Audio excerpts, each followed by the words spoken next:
Start करें।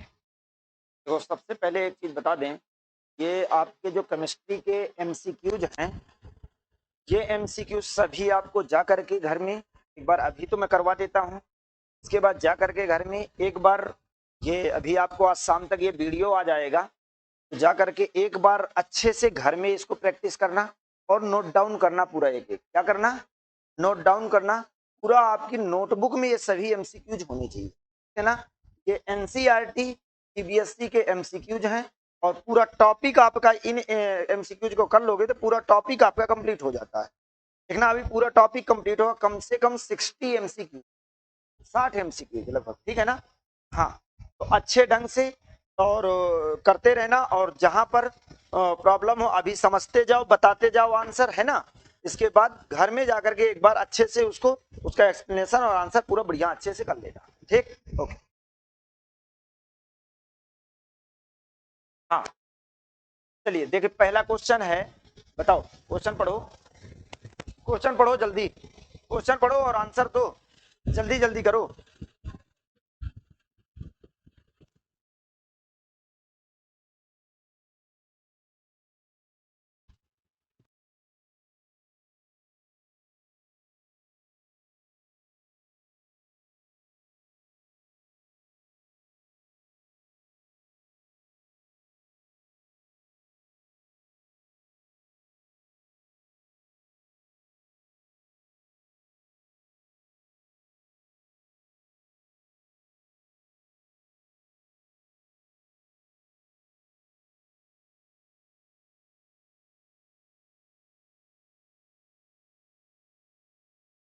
बताओ जल्दी से, बताओ क्या होगा क्वेश्चन आंसर। देखो आंसर ऐसे नहीं कि 4 ऑप्शन दिए कुछ भी बता दी, ठीक है ना। क्वेश्चन पहले पढ़ो और क्वेश्चन पढ़ने के बाद आंसर बताओ, क्योंकि पूरा टॉपिक आप लोगों को पढ़ा दिया जा चुका है। 1 महीने से इसी टॉपिक को पढ़ा रहा हूं, तो थोड़ा सही से क्वेश्चन करो, सही से करो, जल्दी बताओ।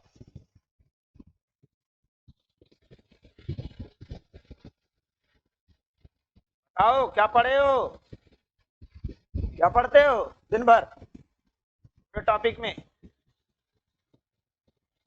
दांत निकालने हो कहते हो, दांत निकालते हो खूब, time pass.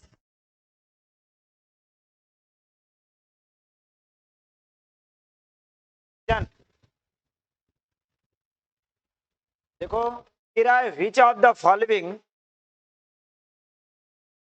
which of the following conditions favors the existence of a substance in the solid state। निम्नलिखित में से कौन सी परिस्थिति, कौन सी कंडीशन किसी पदार्थ की ठोस अवस्था के अस्तित्व के लिए अनुकूल है। यानी ऐसी कौन सी कंडीशन है इन 4 में से जो बताती है कि ये इसके कारण कोई सब्सटेंस ठोस अवस्था यानी सॉलिड स्टेट में होता है। बताओ इनमें से कौन सी परिस्थिति है जिससे कोई सब्सटेंस सॉलिड स्टेट में होता है। मैंने स्टार्टिंग में भी बहुत अच्छे ढंग से बताया था, और अभी मैंने एक क्लास सॉलिड स्टेट की एक क्लास यूट्यूब में डाल दी थी 4-5 दिन पहले, उसको जाकर के भी एक बार कर लो, क्लासेस करते रहो और वहां से चीजें आपको सब कुछ क्लियर हो जाएगी। मैं पीछे भी पढ़ा चुका हूं। मैंने एक चीज याद करो कि मैंने बताया था थर्मल एनर्जी और इंटरमॉलिक्यूलर फोर्स बताया था। थर्मल एनर्जी क्या बताया था, थर्मल एनर्जी और इंटरमॉलिक्यूलर फोर्स। यदि intermolecular thermal energy intermolecular force से अधिक है, क्या है, थर्मल एनर्जी यदि इंटरमॉलिक्यूलर फोर्स से अधिक है तो कौन सी स्टेट होगी, जल्दी बोलो, सही से बताओ। थर्मल एनर्जी यदि इंटरमॉलिक्यूलर फोर्स से अधिक है तो कौन सी स्टेट होगी, जल्दी बोलो। थर्मल एनर्जी तापीय ऊर्जा, ताप ऊर्जा अंतर आणविक बल से अधिक है तो क्या होगा अंदर, बताओ जल्दी, सॉलिड के बीच नहीं है वो सब, बकवास कर लो। हाँ कैसी स्टेट होगी, गैसियस स्टेट होगी। देखो उसमें कॉपी में लिखा हुआ है, सब सब कुछ लिखवाया गया है, करवाया गया है। दूसरा मैंने बताया था जब थर्मल एनर्जी इक्वल होगी इंटरमॉलिक्यूलर फोर्स की तो वहां पर लिक्विड स्टेट होगी। क्या सही है? क्या सही है? और तीसरा मैंने बताया था जब thermal energy is less than intermolecular force, यानी जो सॉलिड होता है उनके जो पार्टिकल होते हैं वो बहुत तेजी से बंधे होते हैं कि नहीं बंधे होते हैं? बंधे होते हैं ना। क्या इसको अलग अलग आसानी से किया जा सकता है? नहीं किया जा सकता। इसके पार्टिकल अलग अलग नहीं किए जा सकते। इसका मतलब जो इनके पार्टिकल्स के बीच अंदर मॉलिक्यूलर फोर्स लगा हुआ है वो क्या है? बहुत तेजी से बंधा हुआ है। क्या बंधा है? बहुत तेजी से बंधा है। तो देखो थर्मल एनर्जी और इंटरमॉलिक्यूलर फोर्स, जब थर्मल एनर्जी लेस होता है इंटरमॉलिक्यूलर फोर्स से, तो ये कौन सी स्टेट होती है? Solid state. क्या यही आपको करवाया गया है? जल्दी आप लोग कॉपी में देखो, बताओ मुझे क्या सही है? देख लो एक बार सही से। थर्मल एनर्जी, थर्मल एनर्जी का मतलब है तापीय ऊर्जा, ताप ऊर्जा और अंतराण्विक बल, यही कराया गया है। क्या सही है? देख लो इसे अच्छे से, मिला है कि नहीं? ऐसे कह रहे हो? कहाँ है? कहाँ लिखा है? ये मैं जो करवाया था ये बताओ मुझे, ये कराया था, ये कहाँ लिखा हुआ है? तो कहाँ है? नोट पॉइंट दिखाओ ना। लिखे हो दे, मिल पाया है कि नहीं तुम लोगों को? क्योंकि ऐसे है सब।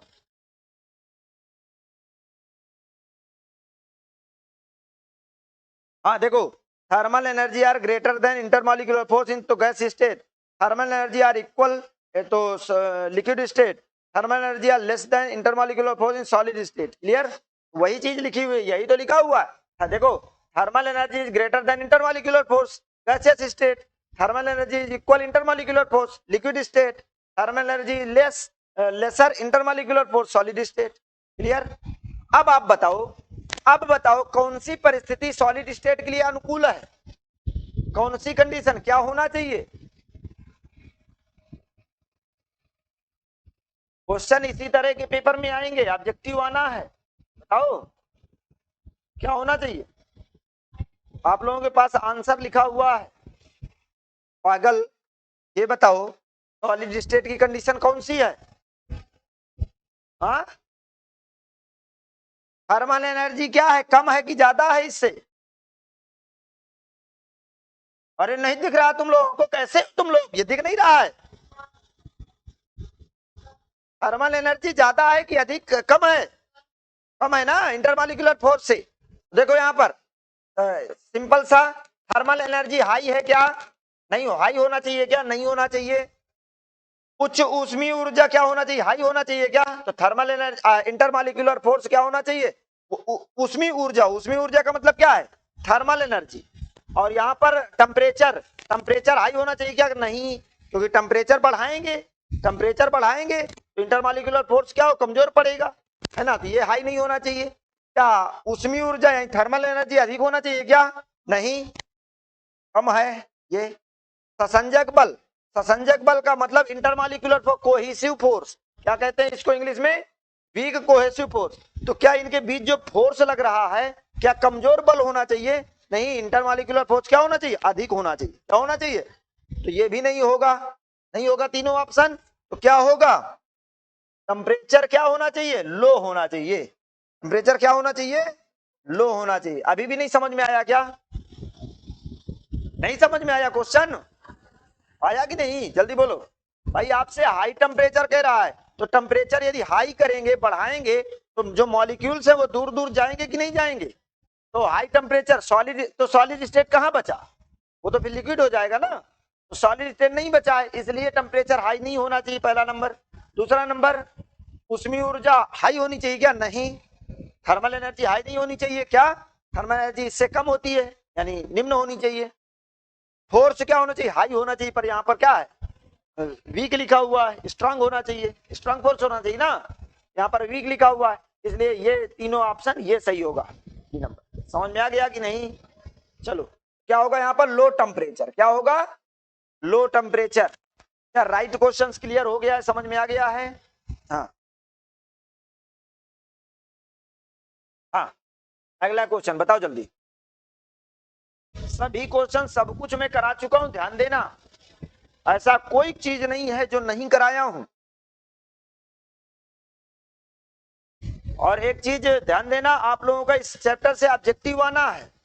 यदि आप लोगों ने ऐसे ऑब्जेक्टिव नहीं किए तो आप लोगों को लगता हो कि हम कहीं से कैसे भी कर लेंगे, इसीलिए ऑब्जेक्टिव लोग नहीं सॉल्व कर पाते हैं। हाँ, which of the following is not a characteristics of a crystalline solid, कह रहा है ऐसा कौन सी कैरेक्टरिस्टिक विशेषता है जो क्रिस्टलाइन सॉलिड की नहीं है। इनमें से ऐसी कौन सी विशेषता है जो क्रिस्टलाइन सॉलिड की नहीं है, तो बताओ कौन सी विशेषता होगी। हाँ, तो इसमें क्या होती है, देखो पहले सबसे पहले definite and characteristic heat of fusion ये होती है, ठीक है, होती है ना। रेगुलर पीरियडिकली रिपीटेड ये भी होता है, रेगुलर वे पे, है ना। और ट्रू सॉलिड, इसे ट्रू सॉलिड भी कहा जाता है, और उसको एमार्फस को स्यूडो सॉलिड कहा जाता है, इसे ट्रू सॉलिड कहा जाता है। क्या क्लियर है यहाँ तक? ओके। अब आ गया आइसोट्रॉपिक नेचर, तो आपको मालूम होना चाहिए जो क्रिस्टलाइन सॉलिड होते हैं वो एन आइसोट्रॉपिक होते हैं। क्या होते हैं? एन आइसोट्रॉपिक होते हैं, एन आइसोट्रॉपिक, विषमदैशिक होते हैं। क्या होते हैं? विषमदैशिक, यानी सभी दशाओं में वो एक समान नहीं होते हैं, उनकी भौतिक अवस्था सभी अलग अलग दशाओं में, अलग अलग कंडीशन में, डायरेक्शंस में उनकी फिजिकल स्टेट चेंज होती रहती। किसकी? Crystalline solid. और जो एमार्फस होते हैं वो प्रत्येक कंडीशन में वही उनकी क्या होती है, सेम रहते हैं, उनका जो नेचर होता है वो सेम होता है। क्लियर? तो ये आइसोट्रॉपिक नेचर किसके लिए? एमार्फस के लिए। ये ऑप्शन इसका क्या हो जाएगा? Right answer. ये राइट आंसर होगा। आइसोट्रॉपिक नेचर क्या होना चाहिए? Crystalline solid not a isotropic nature, ये इसका राइट आंसर होगा, ठीक है, क्योंकि ये इसका करेक्ट विशेषता नहीं है। क्या समझ में आ गया? क्रिस्टलाइन सॉलिड और नॉन क्रिस्टलाइन सॉलिड में डिफरेंसेस जाकर के पढ़ो, और एक क्लास में करवा चुका हूं, वहां पर एक बार जाकर के फिर से उस क्लास को करो, और अच्छे तरीके से, बेहतरीन तरीके से उसको भी मैं करवाया हूं। पूरी तो नहीं है कंप्लीट, पर क्रिस्टलाइन और नॉन क्रिस्टलाइन पढ़ा चुका हूं। चलो अगला क्वेश्चन बताओ। क्वेश्चन कठिन नहीं है, सब पढ़ाए हुए हैं। विच of the following is an amorphous solid, यही क्वेश्चन आते हैं, ध्यान देना। फिर आप लोग कहते हो कि एनसीईआरटी से आ गया, इस बुक से आ गया, उस बुक से आ गया, क्वेश्चन सेम टू सेम आपको देखने को मिलेंगे। इतने क्वेश्चन ही आपको करना है, इनके अलावा कोई क्वेश्चन नहीं करना। विच of the following is an amorphous solid, बताओ इनमें से एमॉर्फस सॉलिड कौन सा है? कौन सा है एमॉर्फस सॉलिड? जल्दी बोलो। एमॉर्फस सॉलिड पूछा हूं, जल्दी बोलो सही से बताओ मुझे, राइट आंसर जल्दी करो, जल्दी क्लिक करो।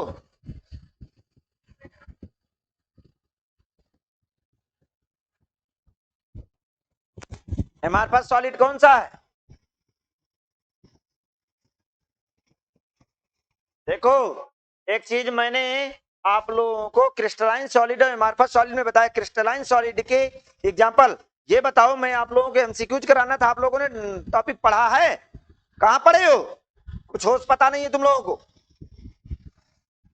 क्रिस्टलाइन सॉलिड में मैंने बताया था आयनिक सॉलिड, बताया था कि नहीं? आयनिक सॉलिड नाम सुने हो? क्रिस्टलाइन सॉलिड में आयनिक सॉलिड का नाम सुने हो? आयनिक सॉलिड के बाद क्या बताया था, जल्दी बोलो। हाँ, मॉलिक्यूलर सॉलिड का नाम सुने हो? मॉलिक्यूलर सॉलिड, कोवैलेंट या नेटवर्क सॉलिड बताया था। कोवैलेंट या नेटवर्क सॉलिड किसी को बोलते हैं? कोवैलेंट सहसंयोजक बंध, ठोस, सहसंयोजक ठोस, आणविक ठोस। मॉलिक्यूलर सॉलिड का मतलब क्या है? आणविक ठोस। आयनिक सॉलिड ही होता है, ठीक है। और क्या बताया था? मेटालिक सॉलिड यानी धात्विक ठोस। क्या होता है? धात्विक ठोस। आप लोग घर में जाकर के इसको नोट्स प्रिपेयर करना हिंदी में बढ़िया अच्छे से।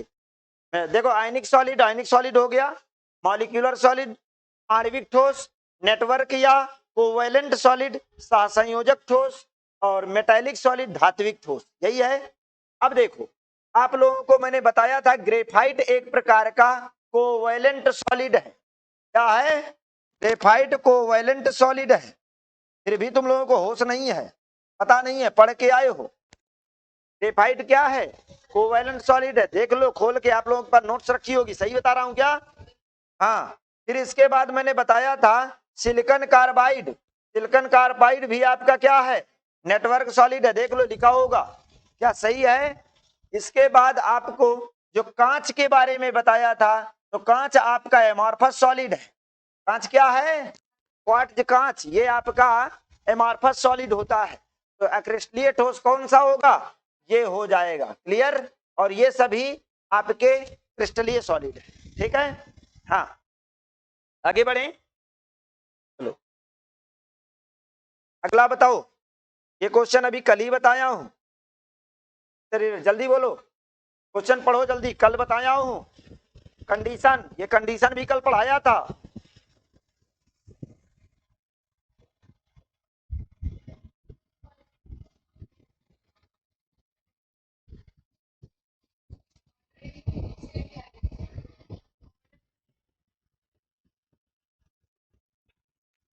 इनमें से कौन सा ऑप्शन सही होगा?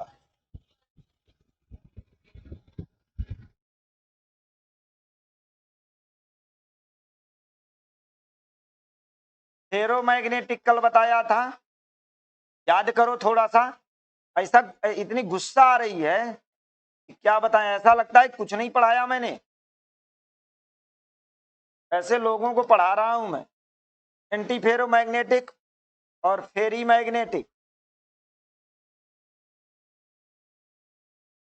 सुबह से मुंह उठा के आ गए, ऐसा लगता है बहुत पढ़ाई करने आए हो। फेरोमैग्नेटिक में मैंने बताया था आपको कि इनका जो होता है सेम साइड होता है, ऐसा बताया था। एंटी फेरो में मैंने बताया था एक अपोजिट, एक सीधे, ऐसे विपरीत ऐसे रहते हैं। फेरो फेरी मैग्नेटिक में बताया था कुछ सीधे कुछ उल्टे। ये क्या यही कंडीशन कल बताया था? तो ये कंडीशन अब बताओ ना, कौन सी कंडीशन होगी? तो अभी तक होश नहीं था हैं? मैं बोला हूं ना कि क्वेश्चन सही से पढ़ के बेटा, कल बताया था ऐसे कि नहीं बताया था? बताया था। तो थोड़ा सही से माइंड लगा के पढ़ो ना। निम्नलिखित में से कौन सी व्यवस्था प्रतिलौह चुंबकीय पदार्थ के चुंबकीय गुणों को व्यवस्थित संरेखण प्रदर्शित करती है? प्रतिलौह चुंबकीय, एंटी फेरोमैग्नेटिज्म, यही है। एंटी फेरोमैग्नेटिज्म के बारे में बात कर रहा है। एंटी, तो देखो ये कंडीशन आपकी कौन सी होगी? फेरोमैग्नेटिज्म क्या होगी? लौह चुंबकीय पदार्थ, ठीक है। क्या होगी? फेरोमैग्नेटिज्म। और ये कंडीशन आपकी, ये अपोजिट कंडीशन है पूरी। और ये कंडीशन आपकी ये कौन सी होगी? फेरी मैग्नेटिज्म। कौन सी होगी? फेरी मैग्नेटिज्म होगी। इसके बाद ये कंडीशन आपकी क्या होगी? Anti ferro. क्या होगी? Anti ferro magnetism. क्या समझ में आ गया है? यही बताया था, कल नोट डाउन नहीं किए थे तुम लोग? कहाँ है? जब पता होता, पता नहीं है इतना, मैं पढ़ाया हूं, मुझे मुझे पता है।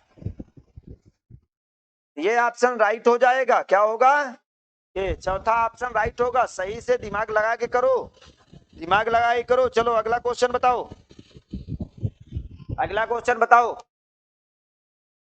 हाँ बोलो, बोलो क्वेश्चन। क्वेश्चन कोई कठिन नहीं है, सभी क्वेश्चन पढ़ाए हुए हैं। अब नहीं आ रहे अलग बात है।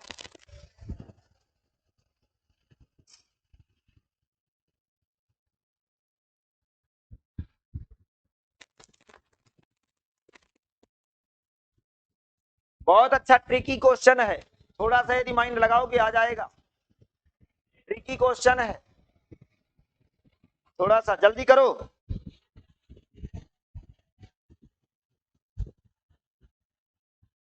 जल्दी करो।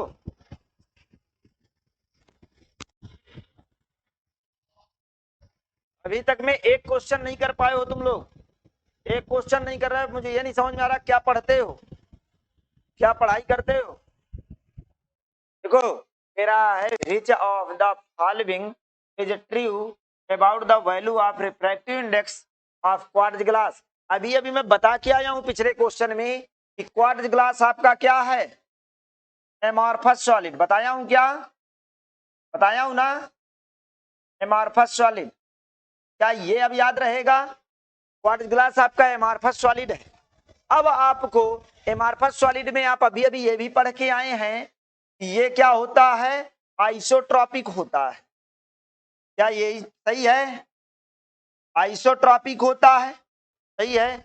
आइसोट्रॉपिक का मतलब होता है ऑल डायरेक्शंस में क्या हो, समान हो, सेम इन ऑल डायरेक्शंस। क्या होगा? Same in all directions. ये क्या सही है? Same in all direction. Clear है ना? ये आइसोट्रॉपिक। तो देखो पहला नंबर क्वार्ट्ज कांच के लिए कह रहा है तो सभी दिशाओं में समान होता है। क्यों? क्योंकि ये एक अमॉर्फस सॉलिड है तो आइसोट्रॉपिक होगा। और आइसोट्रॉपिक है इसका मतलब सेम इन ऑल डायरेक्शंस होगा कि नहीं होगा? सभी दिशाओं में सभी डायरेक्शंस में क्या होगा? समान होगा। यही अभी बताया हूं ना। भिन्न भिन्न दिशाओं में भिन्न होता है कौन? क्रिस्टलीय सॉलिड क्रिस्टलीय होता है। बट यहाँ पर क्या अपवर्त कांच के लिए कह रहा है ना, कांच क्या है? अमॉर्फस है, इसलिए ये ऑप्शन क्या होगा? नहीं होगा। क्लियर? मापा नहीं जा सकता है, ये मापा जा सकता है, हमेशा शून्य होता है ये भी। ठीक है, तो इसका सभी डायरेक्शन में क्या होगा? समान होगा। क्या बात क्लियर हो गई है? समझ में आ गया है? चलो नेक्स्ट। हाँ, अगला क्वेश्चन बताओ, बताओ जल्दी से।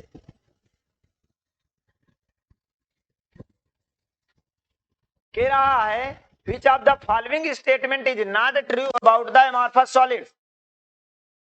कह रहा है इनमें से which of the following statement is not true about the amorphous solid।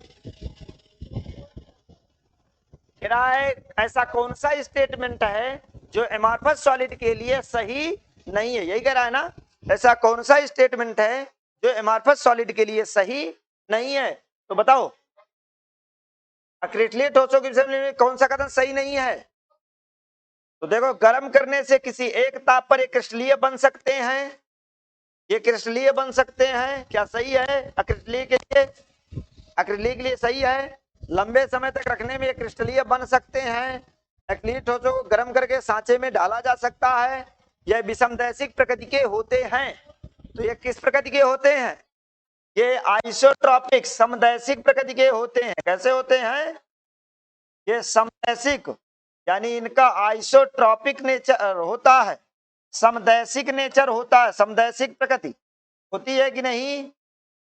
समदैशिक प्रकृति। बात समझ में आ गई?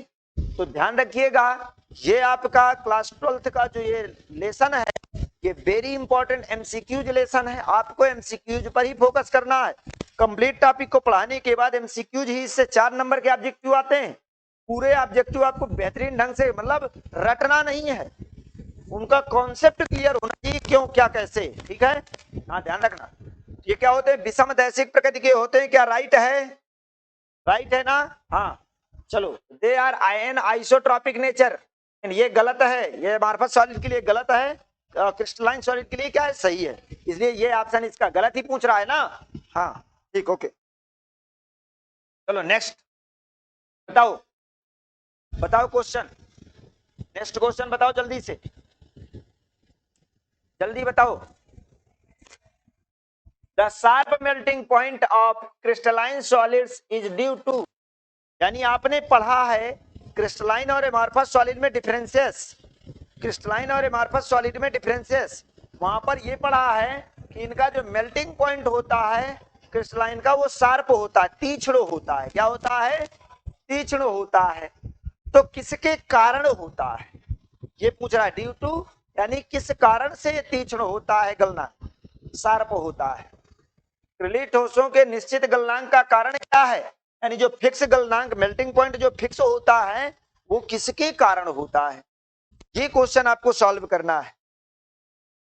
किस कारण से इनका मेल्टिंग पॉइंट शार्प होता है, बताओ जल्दी से बताओ,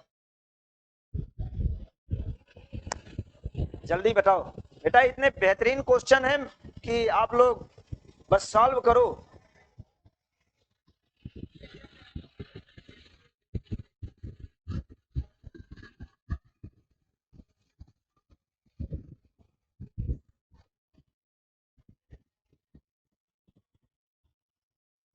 क्रिस्टलीय ठोसों के लिए कह रहा है ना, तो देखिए सबसे पहले a regular arrangement of constituent part के observed over a short distance in the crystal lattice, ये तो ठीक है।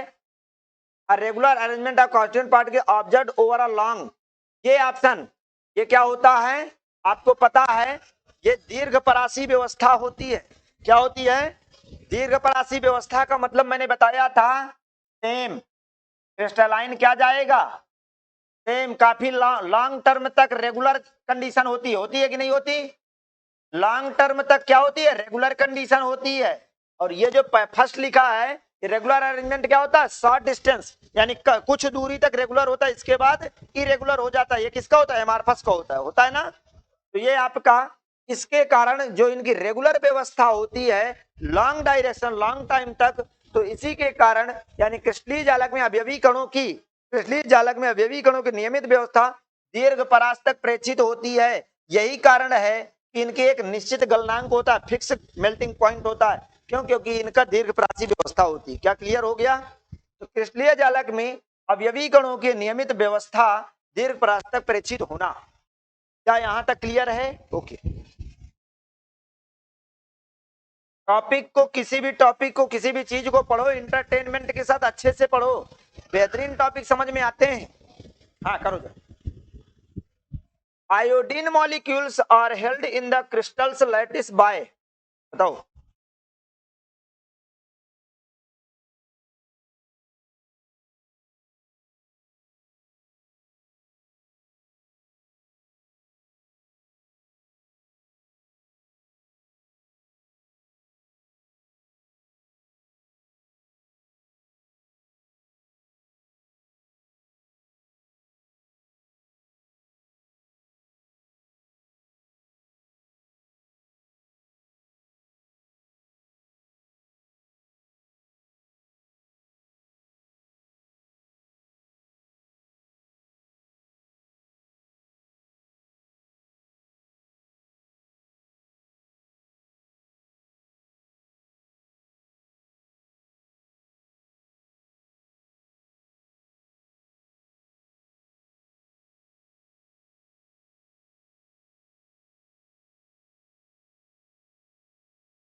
हाँ देखो, iodine molecules are held in the crystals lattice by London forces, dipole dipole interactions, covalent bonds, coulombic forces.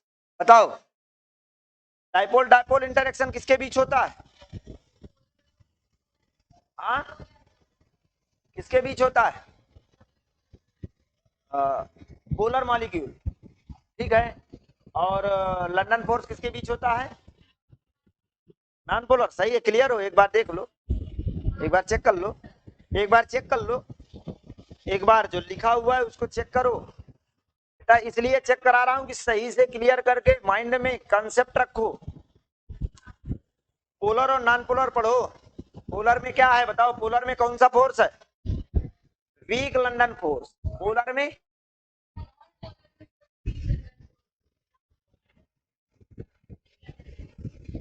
मैं पूछ रहा हूं, पोलर में क्या है? Dipole dipole. ये क्या है? Dipole dipole interaction. Polar, polar molecular है ना, पोलर मॉलिक्यूल्स। चलो फिर इसके बाद बताओ, नॉन पोलर में क्या है? Weak London force. Weak London force किसमें है? किसमें है जल्दी बोलो? नॉन पोलर में। नॉन पोलर फिर क्या है? हाइड्रोजन में क्या है? हाइड्रोजन बॉन्ड है ना। फिर इसके बाद कोवैलेंट बॉन्ड किसमें पाया जाता है? हाँ, कोवैलेंट में पाया जाता है, यानी कोवैलेंट सॉलिड या नेटवर्क सॉलिड में पाया जाता है, ठीक है। संयोजक ठोस में। कूलाम्बिक फोर्स किसमें पाया जाता है? कूलाम्बिक फोर्स आयनिक सॉलिड में। अभी तो तुम लोग लंदन फोर्स बता रहे थे, अभी तक तो क्या बता रहे थे, लंदन फोर्स बता रहे थे ना। तो मॉलिक्यूलर सॉलिड के मैंने आपको पार्टीशन बताए थे। मुझे ये नहीं समझ में आता कि आप लोगों को जो कल का टाइम दिया गया आप लोगों ने क्या पढ़ा है, इतना बस बता दो। सब कुछ आपकी कॉपी में लिखा हुआ है, पर आप लोगों को ये होश नहीं आ रहा कि अब किसको क्या बता रहे हैं, किसको क्या बता रहे हैं, क्या पढ़ाया मैंने। इतने दिन से पढ़ रहे हो, मुझे लगता है बैठते हो चले जाते हो, बस ये चल रहा है। सोचो, चलो ठीक है। तो देखो इधर मैंने आपको मॉलिक्यूलर फोर्सेस में बताया था, तो मॉलिक्यूलर फोर्स थ्री टाइप में, वो sorry molecular solid three type में, polar solid, polar molecular solid, non polar molecular solid और हाइड्रोजन सॉलिड, यही बताया था। तो इन तीनों में पोलर में आपका डाइपोल डाइपोल इंटरेक्शन है, नॉन पोलर में वीक लंदन फोर्सेस है, ठीक है ध्यान देना। लेकिन नॉन पोलर में है, हाइड्रोजन में हाइड्रोजन हो जाता है। कोवैलेंट बॉन्ड किसमें बनता है, सहसंयोजक ठोस में, कोवैलेंट सॉलिड में बनता है। और कूलाम्बिक फोर्सेस जो होते हैं ये आयनिक होते हैं, आयनिक सॉलिड में, आयनिक सॉलिड में क्या बनता है, कूलाम्बिक फोर्स। कौन सा फोर्स वर्क करता है, कूलाम्बिक फोर्स, कौन सा, ये आयनिक सॉलिड में। ध्यान देना, देखो ऐसे क्वेश्चन पूछ रहा है फिर बाद में कहते हो जब पेपर में आता है ना कि सर ने ये नहीं पढ़ाया था, ऐसे नहीं पढ़ाया था, यही चीजें, यही प्रॉब्लम होती है कि नहीं पढ़ते हो। नहीं, सब कुछ पढ़ाया हुआ है, सब कुछ पढ़ाया हुआ, लिखा भी है, मुझे लगता है आयनिक सॉलिड में ये लिखा होगा। क्या, हाँ इलेक्ट्रोस्टैटिक या कूलाम्बिक फोर्स, इलेक्ट्रोस्टैटिक भी उसी को बोलते हैं, ठीक है। और इलेक्ट्रोस्टैटिक अभी आज फिजिक्स से जब पढ़ोगे ना, 12th की फिजिक्स, तो फर्स्ट लेसन का फर्स्ट टॉपिक का नाम है first unit electrostatic, first unit की का नाम है, उसमें आप कूलाम फोर्स पढ़ोगे। हाँ, कूलाम बल के बारे में पढ़ोगे, कूलाम के बारे में, कूलाम लॉ के बारे में पढ़ोगे, ठीक है। हाँ, तो क्या है कूलाम्बिक फोर्स आयनिक सॉलिड में, क्या क्लियर हो गया। चलो, कूलाम बल, क्या क्या हुआ, कोई प्रॉब्लम है, बोलो। हाँ,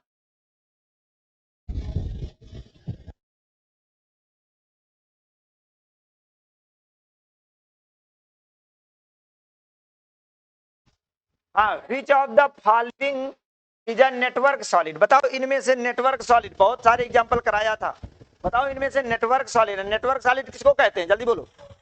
कोवैलेंट सॉलिड, कोवैलेंट सॉलिड यानी नेटवर्क को हम हिंदी में कह देते हैं यहाँ पर सहसंयोजक ठोस, क्या है, सहसंयोजक ठोस, ध्यान देना बेटा, सहसंयोजक ठोस, ठीक है। चलो, क्या है ये, सहसंयोजक ठोस, करो। हाँ, तो यहां पर देखो सल्फर डाइऑक्साइड, ये कौन सा ठोस है बताओ,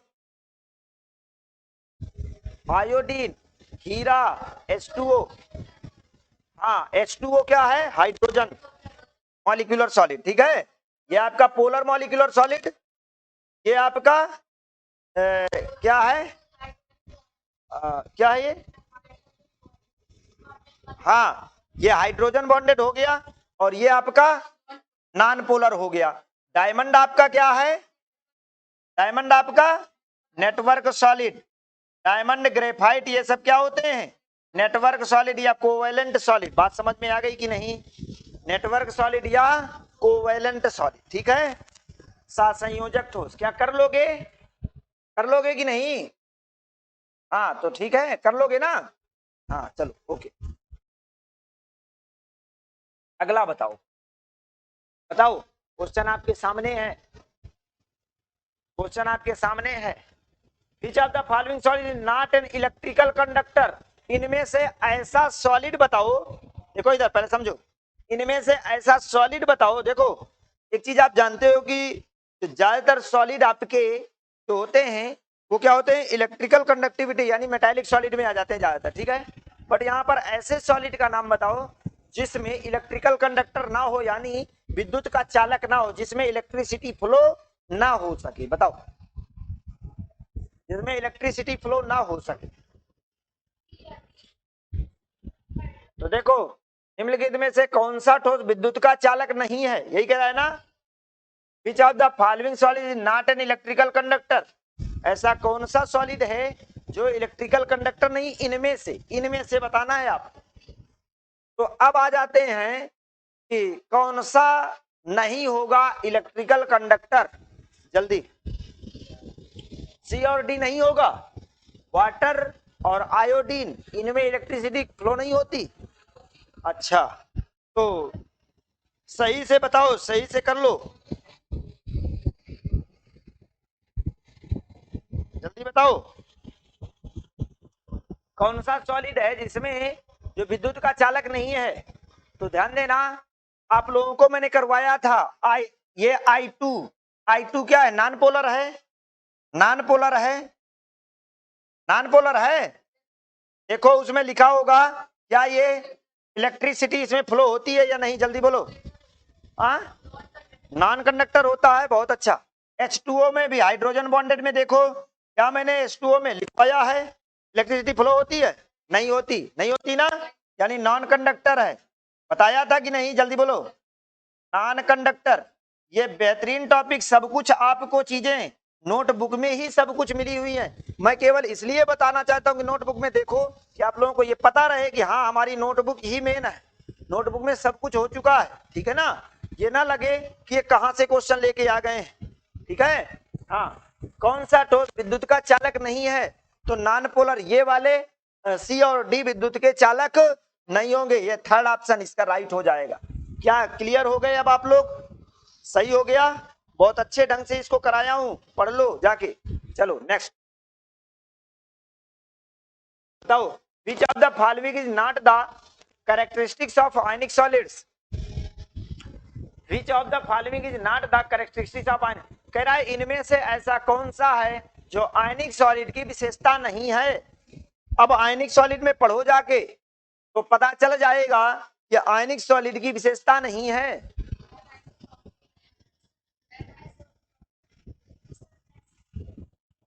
अच्छा, सही है, विषम दैशिक प्रकृति। देखो इधर समझो, ये क्या है? क्रिस्टलाइन होता है ना, क्रिस्टलाइन सॉलिड की विशेषता है कि नहीं है, जल्दी बोलो।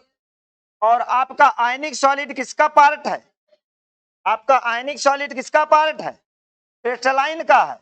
तो क्या ये तो विशेषता सही है ना? फिर ये तो विशेषता होनी चाहिए ना भाई। क्रिस्टलाइन सॉलिड जो है, क्रिस्टलीय ठोस की विशेषता है आयनिक सॉलिड, वो सॉरी पार्ट है आयनिक सॉलिड, और इसकी विशेषता विषमदैशिक प्रकृति है, तो इसकी भी प्रकृति हो जाएगी। सही है, ये तो राइट है। कैसे बता रहे हो तुम लोग, जल्दी बोलो।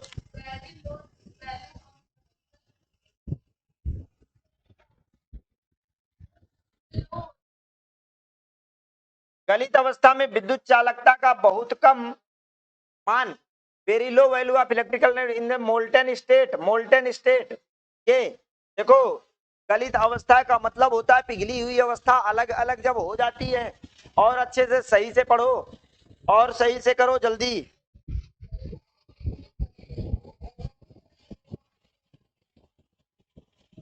जल्दी करो। हाँ तो देखो, अब ध्यान देना, आयनिक ठोसों का विलक्षण कह रहा है ना, नहीं है। आयनिक ठोसों का विलक्षण कौन सा नहीं है?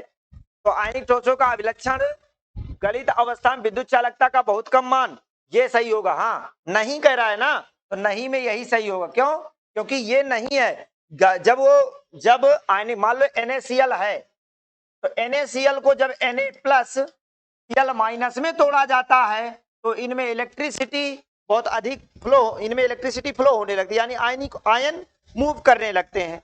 तो टूटने के बाद गलित अवस्था में इनका मान बढ़ना चाहिए, बट यहाँ पर क्या कह रहा है? कम होता है, इसलिए ये गलत है, ठीक है, ये नहीं है विलक्षण। क्या क्लियर हो गया? ये फर्स्ट नंबर समझ में आ गया?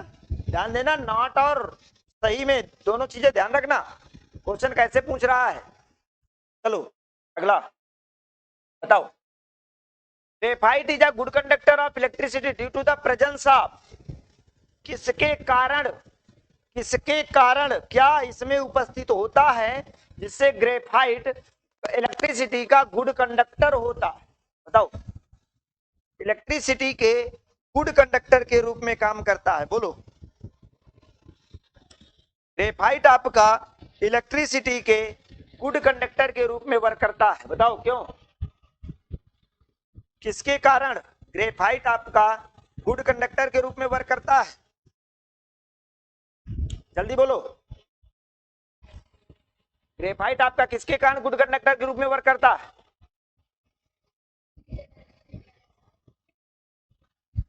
तो देखो, graphite is a good conductor of electricity due to the presence of graphite की उपस्थिति विद्युत का सुचालक है। तो ध्यान दो, lone pair of electrons, free valence electrons. ध्यान देना, जब फ्री इलेक्ट्रॉन होते हैं तभी इलेक्ट्रिसिटी कंडक्ट हो पाती है, और बहुत ज्यादा मात्रा में इसमें फ्री इलेक्ट्रॉन मूव करते हैं। फ्री इलेक्ट्रॉन यानी मुक्त अवस्था में जो इलेक्ट्रॉन होते हैं, फ्री रहते हैं, वो मूव करते हैं। इसी कारण से इलेक्ट्रिसिटी क्या होती है?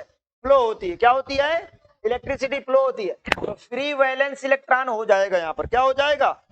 यहाँ पर आपका फ्री वैलेंस इलेक्ट्रॉन हो जाएगा।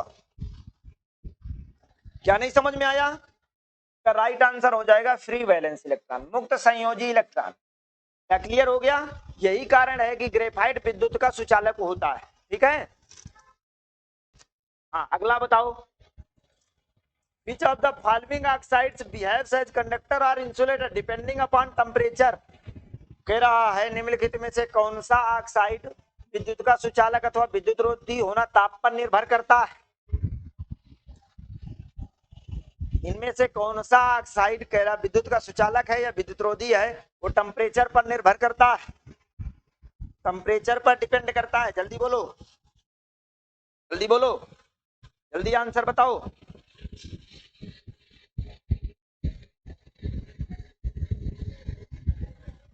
बोलो, इसका जो राइट आंसर होगा ये हो जाएगा TiO3। ठीक है, ऑक्साइड विद्युत का सुचालक अथवा विद्युतरोधी होना टेम्परेचर पर निर्भर करता है। चलो नेक्स्ट। हाँ, कौन सा ऑक्साइड धातुओं के समान वैद्युतिक गुण प्रदर्शित करता है? मेटल के समान कौन सा इलेक्ट्रिकल प्रॉपर्टीज को शो करता है? ये देखो, विच of the following oxide shows electrical property like metals. धातुओं की तरह इलेक्ट्रिकल प्रॉपर्टीज को शो करता है, धातुओं की तरह इलेक्ट्रिकल प्रॉपर्टी। अब बताओ कौन सा होगा?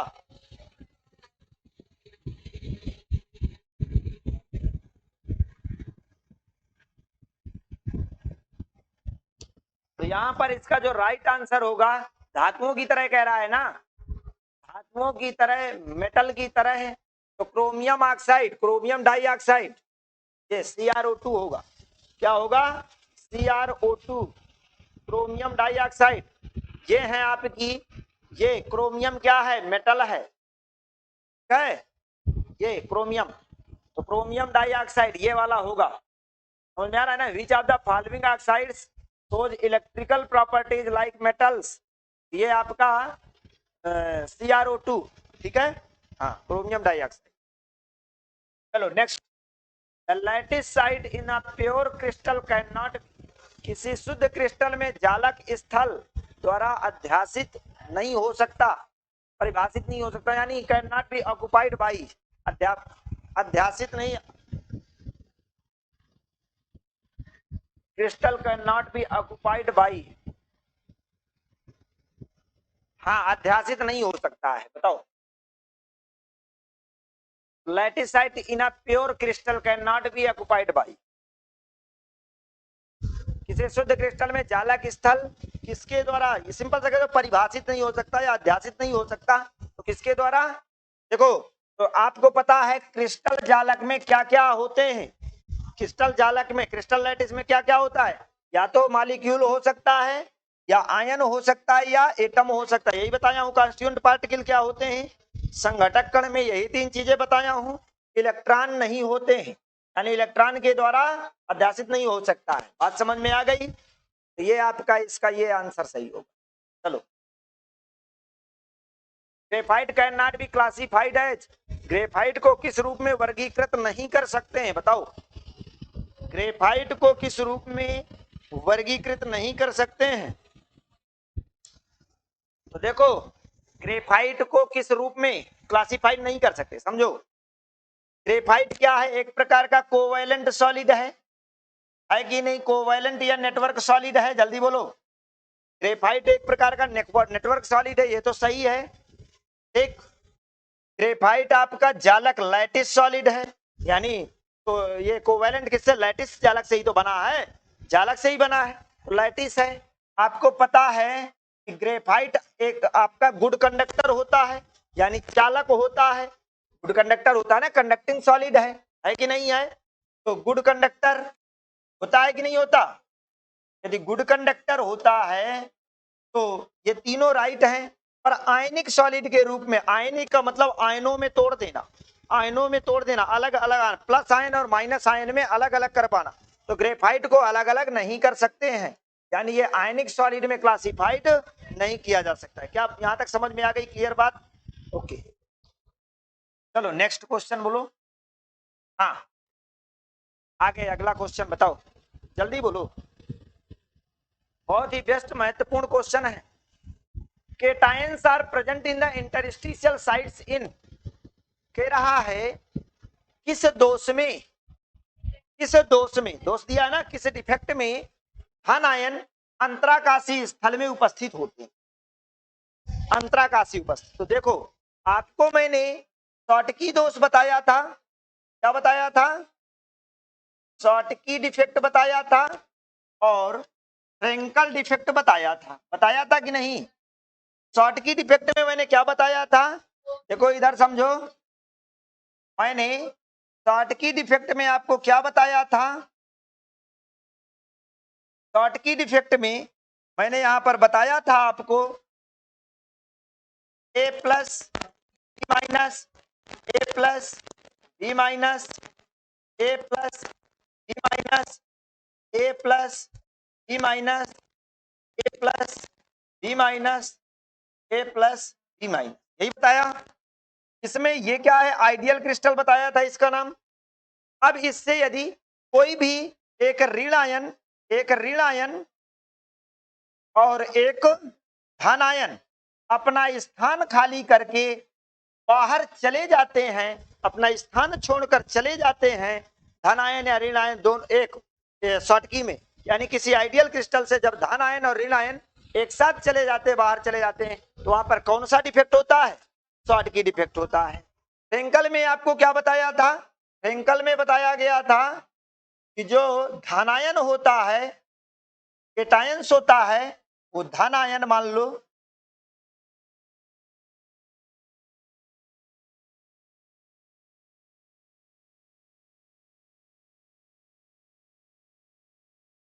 हाँ, अब मान लो कोई भी धन आयन, कोई भी धन आयन अपना स्थान छोड़ दिया, यहां से क्या किया?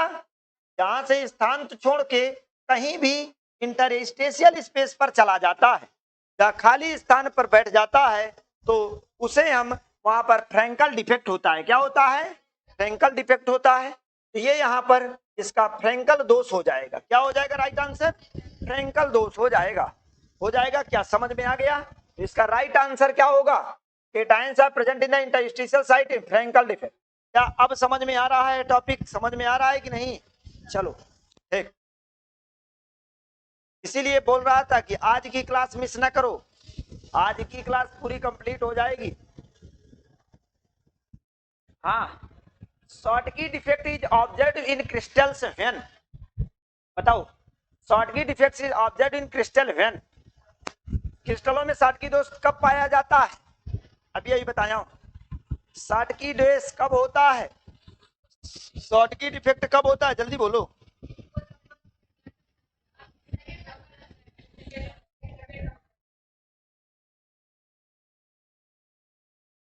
हाँ गुड, देखो पहला, some cations move from their lattice site into interstitial site, इसमें इंटरस्टिशियल साइट नहीं, ये बाहर चले जाते हैं। Equal number of cations and anions, यानी इक्वल नंबर, यानी एक केटायन और एक एनायन, या दो केटायन दो एनायन समान मात्रा में, ठीक है ना, are missing from the lattice, जालक से मिस हो जाते हैं, बाहर चले जाते हैं। ये इसका राइट आंसर होगा। Some lattice sites are occupied by electrons, इसमें इलेक्ट्रॉन का कोई मतलब नहीं। Some important present in the lattice, ये नहीं, इसका बी ऑप्शन राइट हो जाएगा। क्या होगा? B option. नहीं समझ में आ रहा? हाँ चलो, ओके गुड। हाँ नेक्स्ट क्वेश्चन बताओ। करो, बताओ बेटा जल्दी से। Which of the following is true about the, बोलो जल्दी बोलो।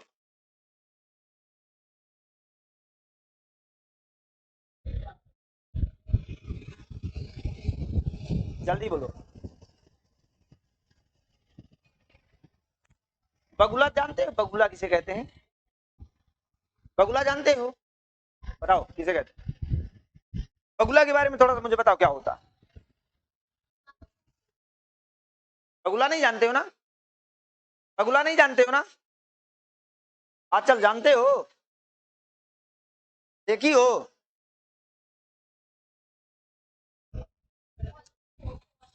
बगुला आपका व्हाइट कलर का होता है, इतना सा छोटा, ज्यादा लंबी गर्दन वाला नहीं होता, माने होता है, हाँ लंबी तो होती है।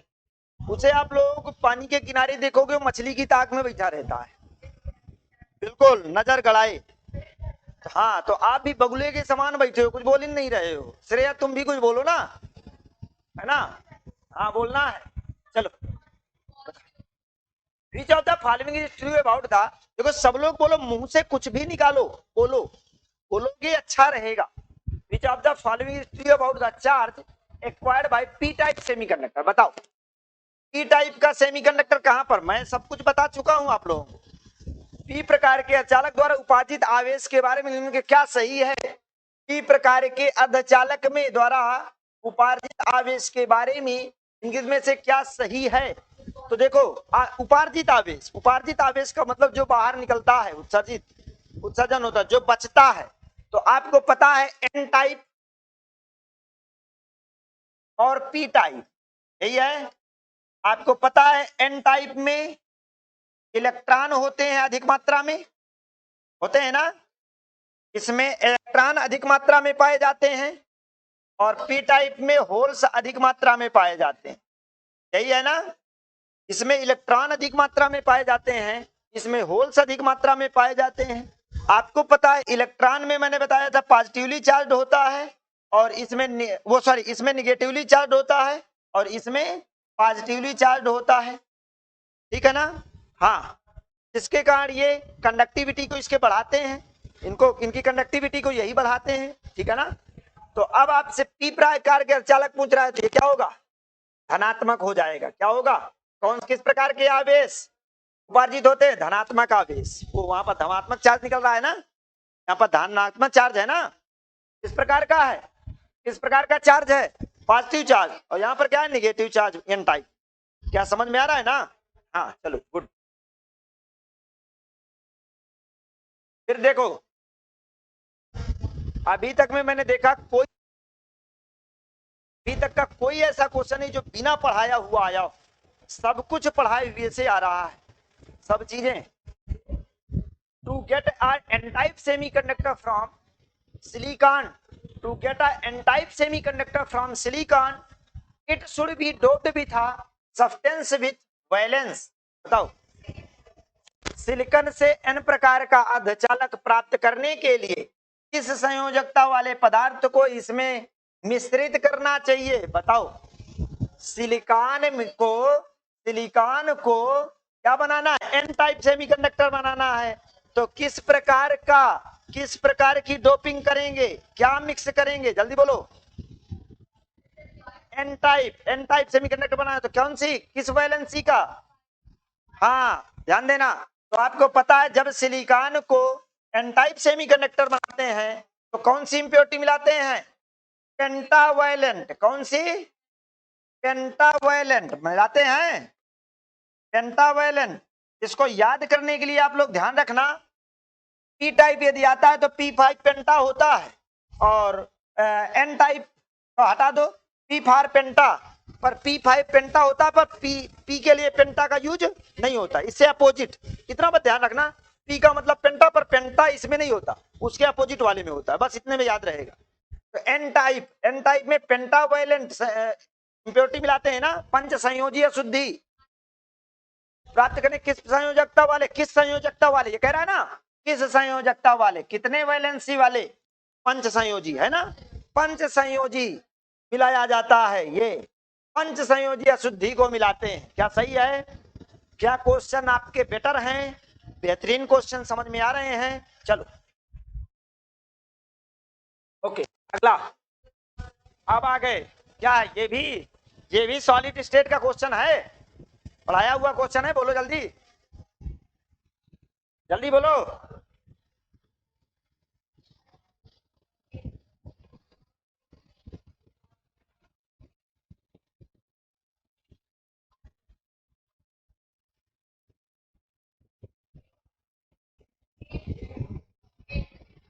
क्या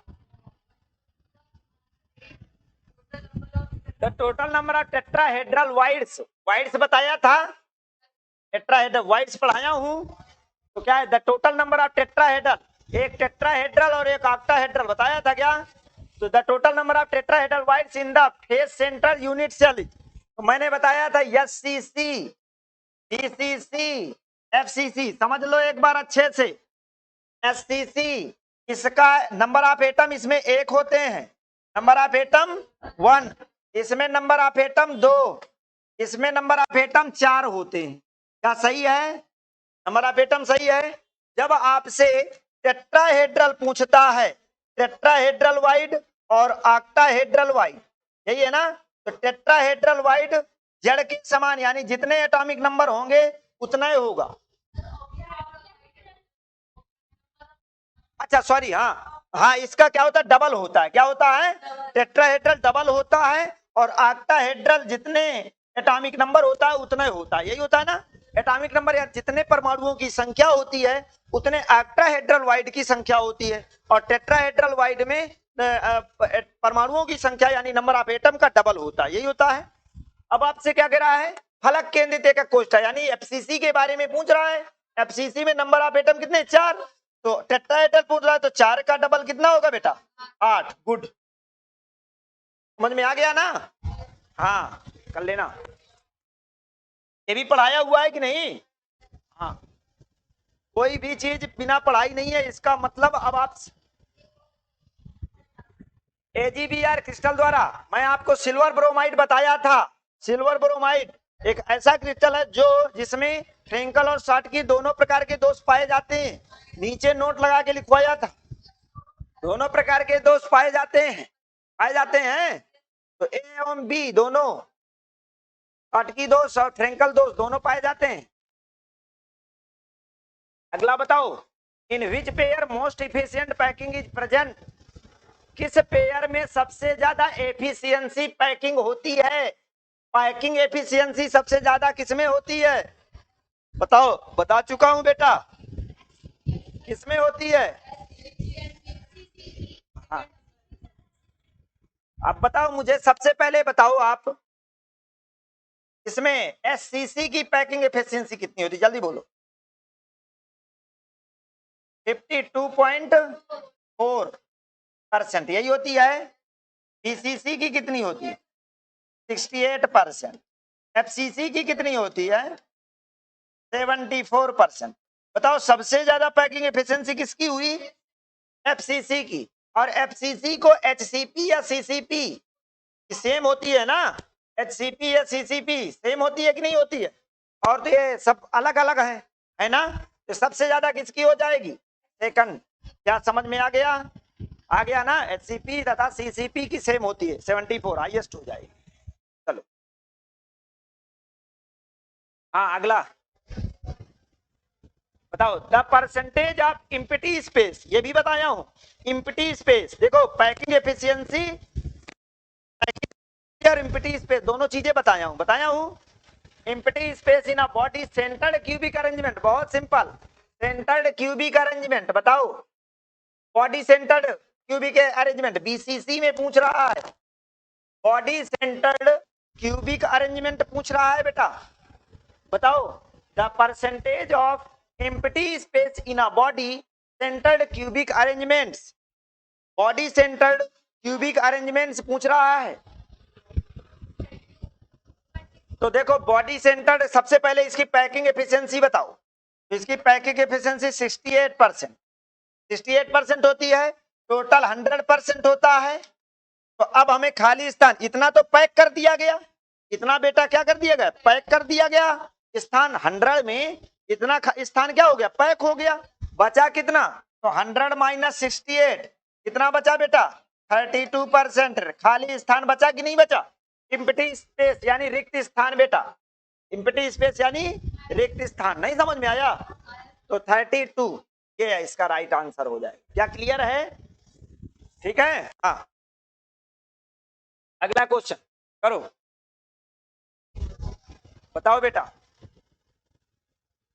अटकोणीय निविड़ संकुलन के लिए निम्नलिखित में से कौन सा कथन असत्य है। खटकोणीय का मतलब क्या होता है, हेक्सागोनल, हेक्सागोनल। एचसीपी, बात किसकी कर रहा है, एचसीपी, यही है क्या, हेक्सागोनल क्लोज्ड पैकिंग। बताओ इसकी कोऑर्डिनेशन नंबर कितनी होती है, एचसीपी की, एचसीपी की कोऑर्डिनेशन नंबर कितनी होती है। कौन सा कथन असत्य कह रहा है, ये ध्यान देना है।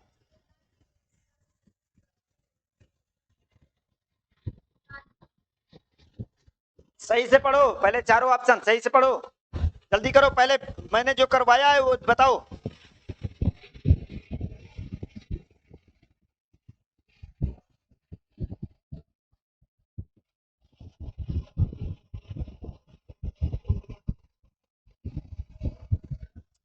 बताओ जल्दी। तो देखो, खटकोणीय निविड़ संकुलन के लिए कौन सा कथन असत्य है।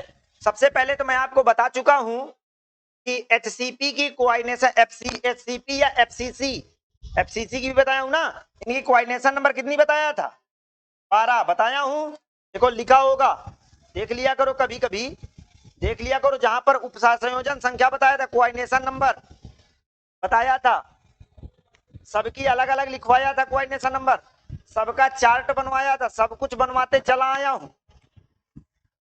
फिर इसमें अब एफसीसी है, एचसीपी, देखो एचसीपी सीसी है ना, तो इसका क्या है कोऑर्डिनेशन नंबर, वो संकुलन क्षमता पैकिंग एफिशिएंसी कितनी है, 74। ये भी सही है, पर क्या पूछ रहा है आपसे, गलत कौन सा असत्य है, ये पूछ रहा है ना, गलत कौन सा है।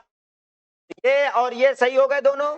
Tetrahedral voids of the second layer are covered by the spheres of the third layer, ये सही है, ये सही है। Tetrahedral voids of the second layer are covered by the spheres of the third layer, ये सही है इसके लिए, एससीपी के लिए। In this arrangement spheres of the fourth layer are exactly aligned with those of the first layer, ये गलत है। ये क्या है बेटा, गलत है। तो इसका राइट आंसर क्या होगा, डी नंबर, राइट आंसर इसका। असत्य पूछ रहा था ना, तो कर लो फिर, क्या समझ में आ गया। हाँ चलो, देखो ऐसे क्वेश्चन में एक चीज और होता है कि और कुछ चीजें कंप्लीट होती जाती हैं, जैसे यहाँ पर देखो कोऑर्डिनेशन नंबर सीखने को मिल गया तुम लोग, यहाँ पर इसकी पैकिंग एफिशिएंसी जानने को मिल गया, ये चीजें जानने को मिल गई, तो ये भी चीजें क्लियर होती हैं, ठीक है, जो 3 ऑप्शन सही होते हैं। हाँ, in which of the following structures coordination number for cations and anions in the packed structure will be same. बताओ, कह रहा है इनमें किसका कोऑर्डिनेशन नंबर केटायंस और एनायंस का सही हो, सेम होता है, यानी जैसे 6:6, 4:4, ये किसका होता है इनमें से, तो NaCl का फिक्स होता है, NaCl का क्या होता है, फिक्स होता है, क्यों, क्योंकि Na प्लस Cl माइनस इसका क्या होता है, 6:6 होता है NaCl का, ठीक है। ये होता है कि नहीं होता, जल्दी बोलो, होता है ना।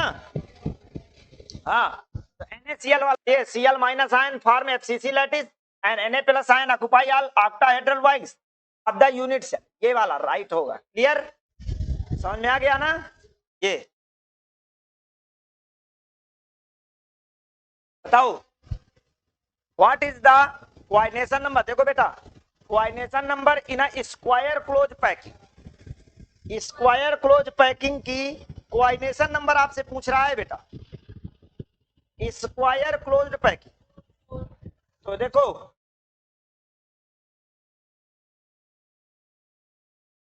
मैं बना देता हूं स्क्वायर क्लोज पैकिंग, अपने आप समझ में आ जाएगा। अब देखना, मान लो इस गोले को भरना है तो देखो यहां से ये और ये दूर है, ठीक है, ये इसको इसके चारों तरफ का देखना है ना, इसके चारों तरफ, यानी बीच वाले गोले को कितने गोले घेरे, 1 2 3 4। और क्या ये एक प्रकार का स्क्वायर नहीं है, ये क्या है, एक प्रकार का स्क्वायर नहीं है। तो स्क्वायर क्लोज पैकिंग की कोऑर्डिनेशन नंबर कितनी हुई, यानी इस अंदर वाले, कोऑर्डिनेशन नंबर का मतलब क्या होता है, अंदर वाले गोले को कितने अन्य गोले घेरे हुए हैं, कितने गोले उसे टच कर रहे हैं, तो 4 गोले, एक ये टच कर रहा है, एक ये टच कर रहा है, ये और ये, और इसको नहीं टच कर रहे, दूसरे को टच कर रहे हैं ना, तो इसकी कोऑर्डिनेशन नंबर कितनी होगी, 4 हो जाएगी। आ गया समझ में, कर लोगे, हाँ चलो बताओ आगा, बताओ बेटा बताओ। Which kind of defects are introduced by doping, ऐसा कौन सा डिफेक्ट है जो डोपिंग को इंट्रोड्यूस करता है।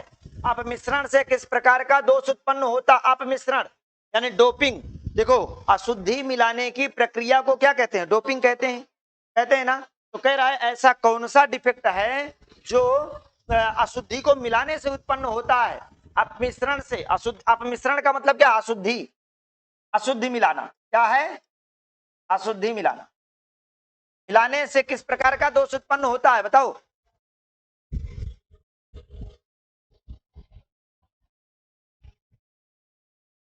मिलाने से कह रहा है बेटा, मिलाने से कह रहा है। शॉर्ट की दोष में मिलाते नहीं है, निकालते हैं, इसमें भी मिलाते, इनमें नहीं है कुछ, और मिलाते किस में है, इलेक्ट्रॉन की दोष यानी डिफेक्ट, यानी सिंपल सेमीकंडक्टर वाले में मिलाते हैं ना, ये हो जाएगा इलेक्ट्रॉन की डिफेक्ट इसमें, क्लियर, हाँ मिलाने से कह रहा है।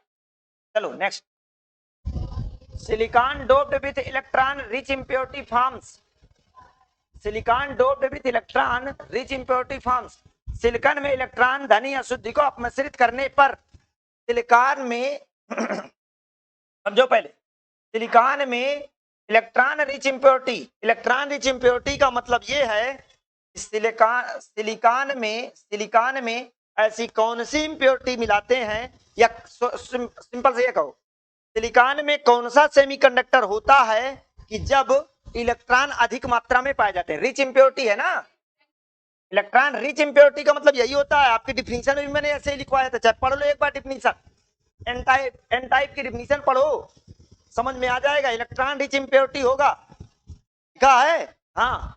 तो silicon doped with electron rich impurity forms, यानी क्या फॉर्म होता है, तो एन प्रकार का अर्धचालक, क्या फॉर्म होता है, एन टाइप अर्धचालक, यानी जिसमें इलेक्ट्रॉन अधिक मात्रा में पाए जाते हैं, ठीक है, तो वो एन प्रकार का अर्धचालक। हाँ अगला क्वेश्चन बताओ, which of the following statement is not true, बताओ इनमें से कौन सा स्टेटमेंट ट्रू नहीं है, सत्य नहीं है।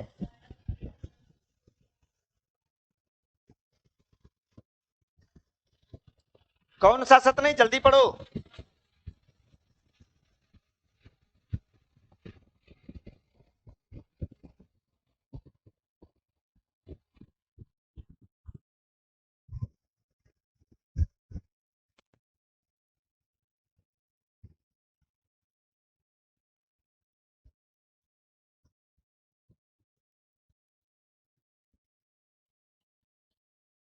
इसका देखो, इसमें कौन सा कथन सत्य नहीं है, चुंबकीय क्षेत्र में चुंबकीय पदार्थों का क्षीण आकर्षण होता है, ये सत्य है, ठीक है। प्रतिलौह चुंबकीय पदार्थ डोमेन पर इस विपरीत विन्यासित रहते हैं, ये भी सही है। प्रतिलौह चुंबकीय, प्रतिलौह एंटीफेरो में क्या बताया था मैंने, यही बताया था, तो विपरीत परस्पर लगातार विपरीत, यानी इसके बाद फिर अपोजिट है ना, एक दूसरे का अपोजिट विन्यासित रहते हैं, सही है। प्रचुंबकीय पदार्थों में इलेक्ट्रॉनों का युग्मन उनके चुंबकीय गुण को आपस में निरस्त कर देता है।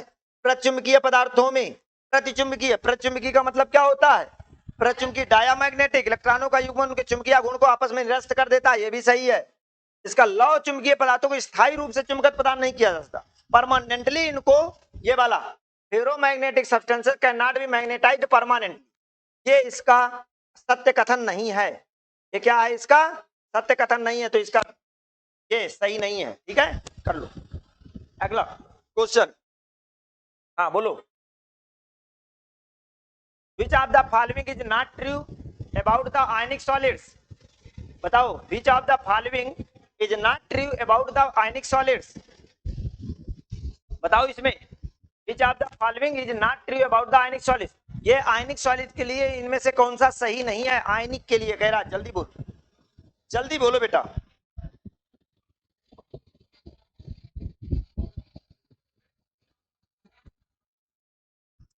आयनिक के लिए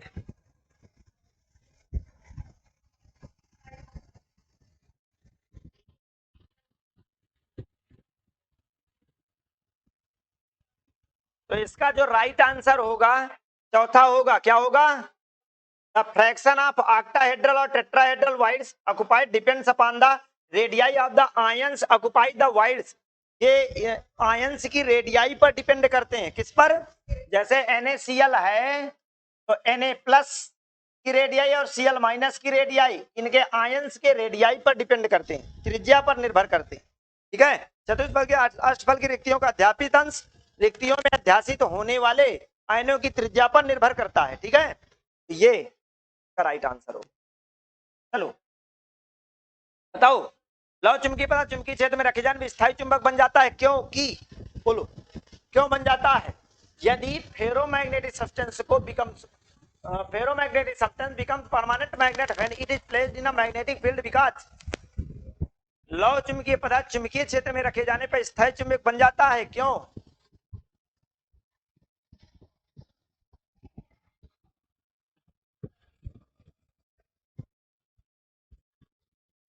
हाँ कौन सा सही होगा, जल्दी बोलो। फर्स्ट सही होगा, क्योंकि जो फेरोमैग्नेटिज्म होता है, फेरो है ना लव चुंबकीय, फेरोमैग्नेटिज्म के लिए आप एक चीज जानते हो, सभी एक ही साइड क्या होते हैं, एक ही दिशा में विन्यासित होते हैं कि नहीं होते हैं, जल्दी बोलो, एक ही दिशा में होते हैं ना, ये याद कर लो, 3 फेरो एंटी फेरो फेरी, फेरो एंटी फेरो फेरी, कल जैसे मैं बताया था, याद कर लो, तो सभी डोमेन चुंबकीय क्षेत्र की दिशा में विन्यासित हो जाते हैं, ये फर्स्ट सही हो जाएगा, क्लियर। हाँ अगला बोलो, the correct order of the packing efficiency in different types of unit cell, the correct order of the packing efficiency in different types of unit cells is, the correct order of the packing efficiency in different types of, हाँ correct order कह रहा है, correct order देखो, correct order में देखा जाए तो सबसे अधिक किसका होता है, FCC का होता है, तो सबसे यहां पर सबसे कम किया है तो ये तो गलत हो जाएगा, फिर यहां पर सबसे अधिक किया है FCC का, तो देख लेते हैं सही है, FCC के बाद BCC का होता है, फिर इसका होता है, ये राइट हो जाएगा, और ये भी गलत हो जाएंगे कि नहीं हो जाएंगे, चलो कितना सिंपल ढंग से आ गया आंसर, आ गया ना, समझ में आ गया, हाँ क्योंकि आपको पता है ना FCC का कितना होता है 74, BCC का 68, SCC का 52.4। अब आप ये बताओ, हाँ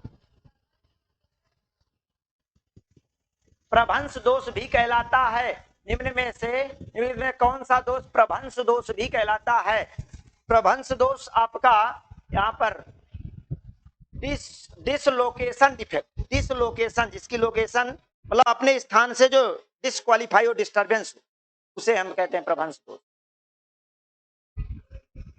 एक चीज ये बताओ, ये यदि हमारे पास ये व्यवस्था ना होती तो क्या ये ऑब्जेक्टिव करवा पाना पॉसिबल है, पॉसिबल है, और क्या आप लोग ये बताओ, अब आप लोगों ने ऑब्जेक्टिव सॉल्व किए हैं, पढ़े भी हो, अपने अकॉर्डिंग पढ़े हो, आपका काम है, ठीक है ना, आपकी नोट्स में सब कुछ बना हुआ है, सभी क्वेश्चन, क्या बिना ऑब्जेक्टिव को सॉल्व किए आप लोग डायरेक्ट ऑब्जेक्टिव कर सकते हो क्या, डायरेक्ट ऑब्जेक्टिव कर सकते हो, नहीं कर पा रहे, नहीं कर पा रहे, एक भी ऑब्जेक्टिव आप लोगों ने, वो अलग बात है, कुछ सिंपल बिल्कुल सिंपल होते हैं अलग बात है, पर सभी प्रकार के ऑब्जेक्टिव आप लोग नहीं कर सकते हो जब तक उनको सॉल्व ना किया जाए सही ढंग से, ठीक है ना, इसके बाद सॉल्व करने के साथ साथ उनको उनमें और चीजें जानकारी, क्या ऑब्जेक्टिव के माध्यम से लेसन को समझा जा सकता है, पूरे पूरे लेसन को एक बार रिवाइज हो गया कि नहीं हो गया कंप्लीट लेसन। तो इसलिए आप लोग ध्यान दो कि अब आप ये बताओ, सिंपल सा, मैं ये नहीं कहता कि कौन क्या कैसे क्या कहां पर क्या पढ़ाया जाता है, कौन क्या पढ़ाता है, कौन क्या करता है, पर आप लोग खुद यहां से देखो सिंपल सी चीजें कि क्या ऐसे टॉपिकों को केवल नोट्स में लिखा देना अच्छा है, केवल नोट्स में लिखा देंगे और उससे क्या काम हो जाएगा। क्वेश्चन में ऑब्जेक्टिव सबसे ज्यादा होता है क्वेश्चन को सॉल्व करना, सबसे ज्यादा क्या होता है पूरे लेसन को आप पढ़ाने के बाद जब आप क्वेश्चन को सॉल्व करते हो तो वो सबसे इंपॉर्टेंट काम होता है, ठीक है ना।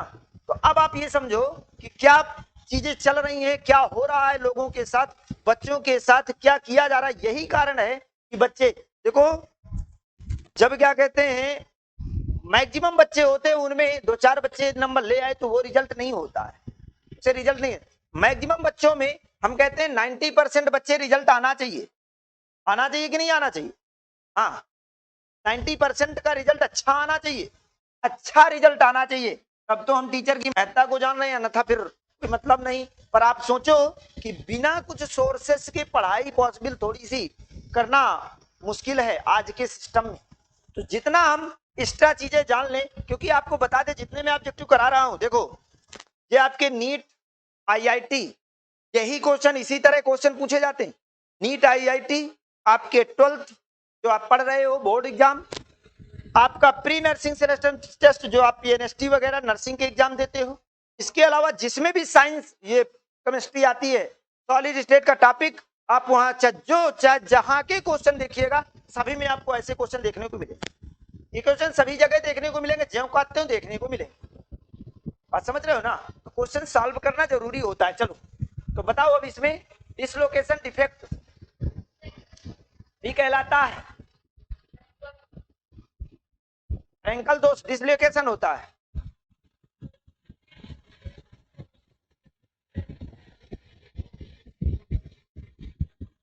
हाँ, फ्रैंकल दोष कैसा होता है, प्रभंश दोष। ध्यान देना, फ्रैंकल दोष को एक नाम हमने क्या दे दिया, प्रभंश दोष या डिसलोकेशन। क्या दे दिया, डिसलोकेशन डिफेक्ट। बात समझ में आ गई कि नहीं, याद रहेगा, चाहे वहां पर नोट्स में जहां पर लिखे हो वहां पर नोट डाउन कर देना फ्रैंकल दोष। डिसलोकेशन इसको क्यों कहा गया, भाई मैं यहां पर बैठा हूं, इधर यहां पर प्लस पॉजिटिव चार्ज बैठा हुआ है और ये यहां से उठ करके यहां से समाप्त होकर के कहीं भी अपनी लोकेशन को बैठा लेता है, मतलब अपने स्थान से हट जाता है, तो डिसलोकेशन हो गई कि नहीं हो गई। तो ये डिसलोकेशन फ्रैंकल दोष। चलिए नेक्स्ट क्वेश्चन देखते हैं। देखिए आपका जो ये नया क्वेश्चन अगला क्वेश्चन है, in the cubic close packing the unit cells has, यानी क्यूबिक क्लोज पैकिंग घनीय निविड़ संकुलन की एकक कोष्टिका में क्या होता है। देखिए क्यूबिक क्लोज पैकिंग की बात कर रहा है, क्यूबिक क्लोज पैकिंग यानी सीसीपी की बात कर रहा है, सीसीपी समझिए। जो आपसे सीसीपी की बात कर रहा है इसमें 4 tetrahedral voids each of his shared by 4 adjacent. तो देखिए यूनिट सेल में देखें तो FCC unit cell, CCP unit cell में यदि नंबर ऑफ एटम की बात करें तो 4 होता है। नंबर ऑफ एटम 4 होते हैं तो टेट्राहेड्रल वाइड जो होती है तो नंबर ऑफ एटम की डबल होती है यानी 8 हो जाएगी, और octahedral wide same atomic number होती है यानी 4 होती है। यहाँ पर ध्यान देना होगा, tetrahedral voids each of which is shared by 4 adjacent, 8 4 तो नहीं होगा, ये भी नहीं होगा। 8 tetrahedral voids each of the which is shared by 4 adjacent unit cells, यहाँ पर ये भी नहीं होगा। Adjacent unit 4 adjacent unit cells कह रहा है, 8 tetrahedral voids within the unit cell, ये आपका 4 नंबर ऑप्शन सही हो जाएगा। तो क्या होगा, ये 4 नंबर ऑप्शन आपका बिल्कुल राइट आंसर हो जाएगा। देखिए घनीय निविड़ संकुलन की एकक कोष्टिका में, एकक कोष्टिका के भीतर 8 चतुष्फलकीय रिक्तिका होती हैं। ये एकक कोष्टिका के भीतर कह रहा है यूनिट सेल के अंदर कह रहा है तो 8 चतुष्फलकीय रिक्तियां होती हैं। कितने? 8 टेट्राहेड्रल वाइड्स होती हैं बेटा। क्या होती हैं? 8 टेट्राहेड्रल वाइड्स होती हैं। चलिए नेक्स्ट देखेंगे। देखिए बेटा, एफसीसी, बीसीसी तथा सामान्य घनी एकक कोशिका में गोलों की त्रिज्या के रूप में एकक कोशिका के किनारे की लंबाई क्रमशः, यदि किनारों की लंबाई की बात कर रहा है, यानी यहां पर हम बना देते हैं ये आपका क्यूब, ये बना दिया। देखिए यहां पर किनारों पर ये क्या है, किनारों पर नंबर ऑफ एटम्स ये। अब आपको देखना होगा मेरे प्यारे दोस्तों, देखिए ये आपकी किनारे की लंबाइयां हैं। ये क्या है? किनारे हैं की लंबाइयां हैं, ये किनारे की लंबाइयां हैं। अब इनकी यदि लंबाई यहां पर पूछ रहा है तो आपसे एससीसी की क्या होगी, बीसीसी की क्या होगी और एफसीसी की क्या होगी, ये आपसे क्रम पूछ रहा है, लंबाई क्रमशः। सबसे पहले आपसे बीएफसीसी पूछ रहा है। एफसीसी की क्या होती है? 2√2r होती है। एफसीसी की 2√2r होती है लंबाई एफसीसी की। फिर इसके बाद बीसीसी की यदि बात करें तो बीसीसी की 4r अपान √3 होती है। बीसीसी एससीसी की यदि बात करें तो एससीसी की 2r होती है। इस तरह से इसका right answer A option right हो जाएगा बेटा। क्या होगा? ए ऑप्शन राइट हो जाएगा। क्लास टाइम पे ये सारी चीजें हम पढ़ा चुके हैं, क्लास टाइम पे ये सारी चीजें हम करवा चुके हैं, ये आप सभी लोगों ने किया होगा। चलिए अब बताइए, विच of the following represents correct order of conductivity in solids, यानी सॉलिड्स की कंडक्टिविटी का करेक्ट ऑर्डर आपसे पूछ रहा है। तो यदि करेक्ट ऑर्डर पूछ रहा है तो सबसे ज्यादा कंडक्टिव मेटल होंगे, फिर सेमीकंडक्टर होंगे, फिर सेमीकंडक्टर होंगे और फिर आपका इंसुलेटर होगा, कुचालक होगा, ये इंसुलेटर होगा। मेरे प्यारे बच्चों, मेटल, सेमीकंडक्टर, इंसुलेटर, ये। अब एक आपको ऑप्शन देखना है कौन सा राइट होगा। देखिए सबसे पहले मेटल पर मेटल इज लेसर लिखा है, ये नहीं होगा। फिर यहाँ पर ये भी नहीं होगा, मेटल लेसर है, ये भी नहीं होगा। अब आ जाते हैं मेटल इज ग्रेटर, यानी मेटल सबसे अधिक है। फिर इसके बाद देखिए यहाँ पर इंसुलेटर लिखा है, फिर ग्रेटर है सेमीकंडक्टर। किसके ग्रेटर है? इंसुलेटर के ग्रेटर है। बेटा इसको थोड़ा सा ये डिस्टर्ब करके लिखा हुआ है, कोई दिक्कत नहीं है। मेटल को सबसे ज्यादा, फिर इसके बाद ये सेमीकंडक्टर को किया है, इंसुलेटर को तो सेमीकंडक्टर से कम किया है ना, स्मॉलर किया है, इसलिए ये सबसे ज्यादा ए ऑप्शन राइट हो जाएगा। चलिए नेक्स्ट क्वेश्चन, त्रिविमीय कटकोणीय निविड़ संकुलित संरचना में बनाने वाली रिक्तिकाओं के बारे में कौन से कथन सत्य हैं? सत्य नहीं है, सही नहीं है। बेटा इस क्वेश्चन को जल्द से जल्द आप लोग आंसर क्लिक करके बताओ क्या होगा इसका राइट आंसर। जल्दी आंसर क्लिक करो बेटा।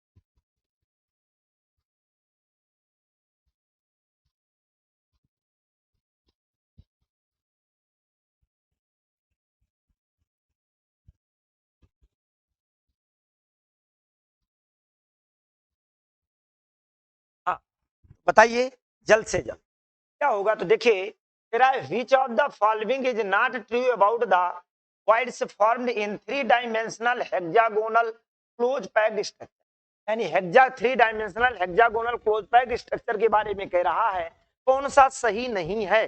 देखिए फर्स्ट है a tetrahedral void is formed when a sphere of the second layer is present above triangular void in the first layer, ये फर्स्ट आपका राइट है, फर्स्ट आपका राइट हो जाएगा बेटा। फिर इसके बाद अगला है all the triangular voids are not covered by the spheres of the second layer, ये भी सही है। tetrahedral voids are formed when the triangular voids in the second layer, ये आपका ये गलत है। Octahedral voids are formed when the triangular voids in the second, ये भी आपका गलत हो जाएगा। तो थर्ड और फोर्थ इसके रॉन्ग आंसर हो जाएंगे बेटा। क्या होंगे? थर्ड एंड फोर्थ इसके रॉन्ग आंसर हो जाएंगे। चलिए नेक्स्ट में देखते हैं। The value of magnetic movement is zero in the case of antiferromagnetic substance because the domains प्रतिलौह चुंबकीय पदार्थ के लिए चुंबकीय आघूर्ण का मान शून्य होता है, क्योंकि डोमेन प्रयुक्त चुंबकीय क्षेत्र की दिशा में विन्यासित हो जाते हैं। प्रयुक्त चुंबकीय क्षेत्र की विपरीत दिशा में अनुप्रयोग की बिना एक दूसरे विपरीत अभिन्यास एक दूसरे के चुंबकीय आघूर्ण को निरस्त कर देते हैं। राइट आंसर क्लिक करो बेटा, क्या होगा? राइट आंसर क्लिक करो बेटा। देखिए प्रतिलौह the value of magnetic movement is zero in the case of antiferromagnetic substance because the domains. कौन सा सही है इसके लिए? देखिए get oriented in the direction of the applied magnetic field, प्रयुक्त चुंबकीय क्षेत्र की दिशा में नहीं, एंटीफेरोमैग्नेटिक चुंबकीय क्षेत्र की दिशा में विन्यासित नहीं होते, ये गलत है। प्रयुक्त चुंबकीय क्षेत्र की विपरीत दिशा में अभिविन्यासित हो जाते हैं। तो प्रयुक्त चुंबकीय क्षेत्र की विपरीत दिशा में अभिविन्यासित होते हैं, तो एक दूसरे की विपरीत दिशा में अभिविन्यासित होते हैं, ये भी गलत है। यहाँ पर थर्ड है, ये भी गलत हो जाएगा। Are oppositely oriented with respect to each other, ये देखिए are oppositely oriented with respect to each other, प्रत्येक एक दूसरे के अपोजिट होते हैं। देखिए चुंबकीय क्षेत्र के अनुप्रयोग के बिना एक दूसरे के विपरीत अभिविन्यासित हो जाते हैं, ये थर्ड आपका इसमें राइट है। फिर एक दूसरे के चुंबकीय आघूर्ण को निरस्त कर देते, ये भी राइट है। Cancel out each others magnetic moment, इस तरह से थर्ड और फोर्थ इसके राइट आंसर हो जाएंगे बेटा। क्या होंगे? थर्ड और फोर्थ इसके राइट आंसर हो जाएंगे। चलिए next question, which of the following statement are not true. इनमें से ऐसा कौन सा स्टेटमेंट है बेटा जो ट्रू नहीं है, जो सत्य नहीं है? जल्दी बताओ बेटा, इसका राइट आंसर क्या होगा?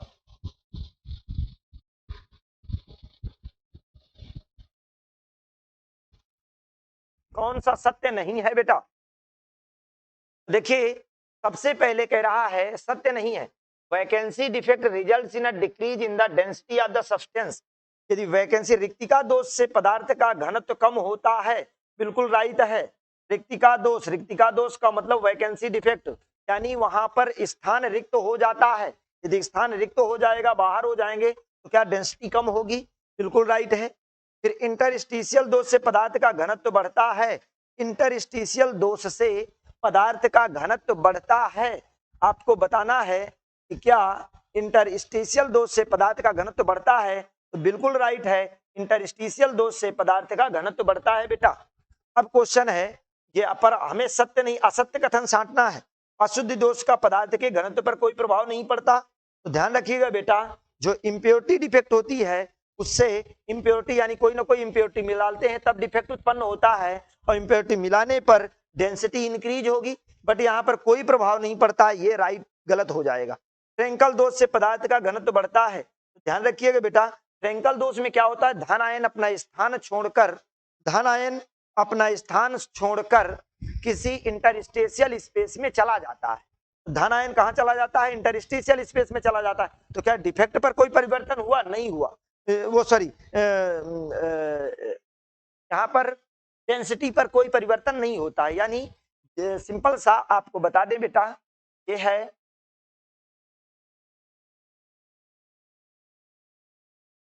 देखिए यहाँ पर समझने का प्रयास करिएगा बेटा, a plus B minus A plus B minus A plus B minus A plus B minus A plus B minus A plus B minus, ये है बेटा।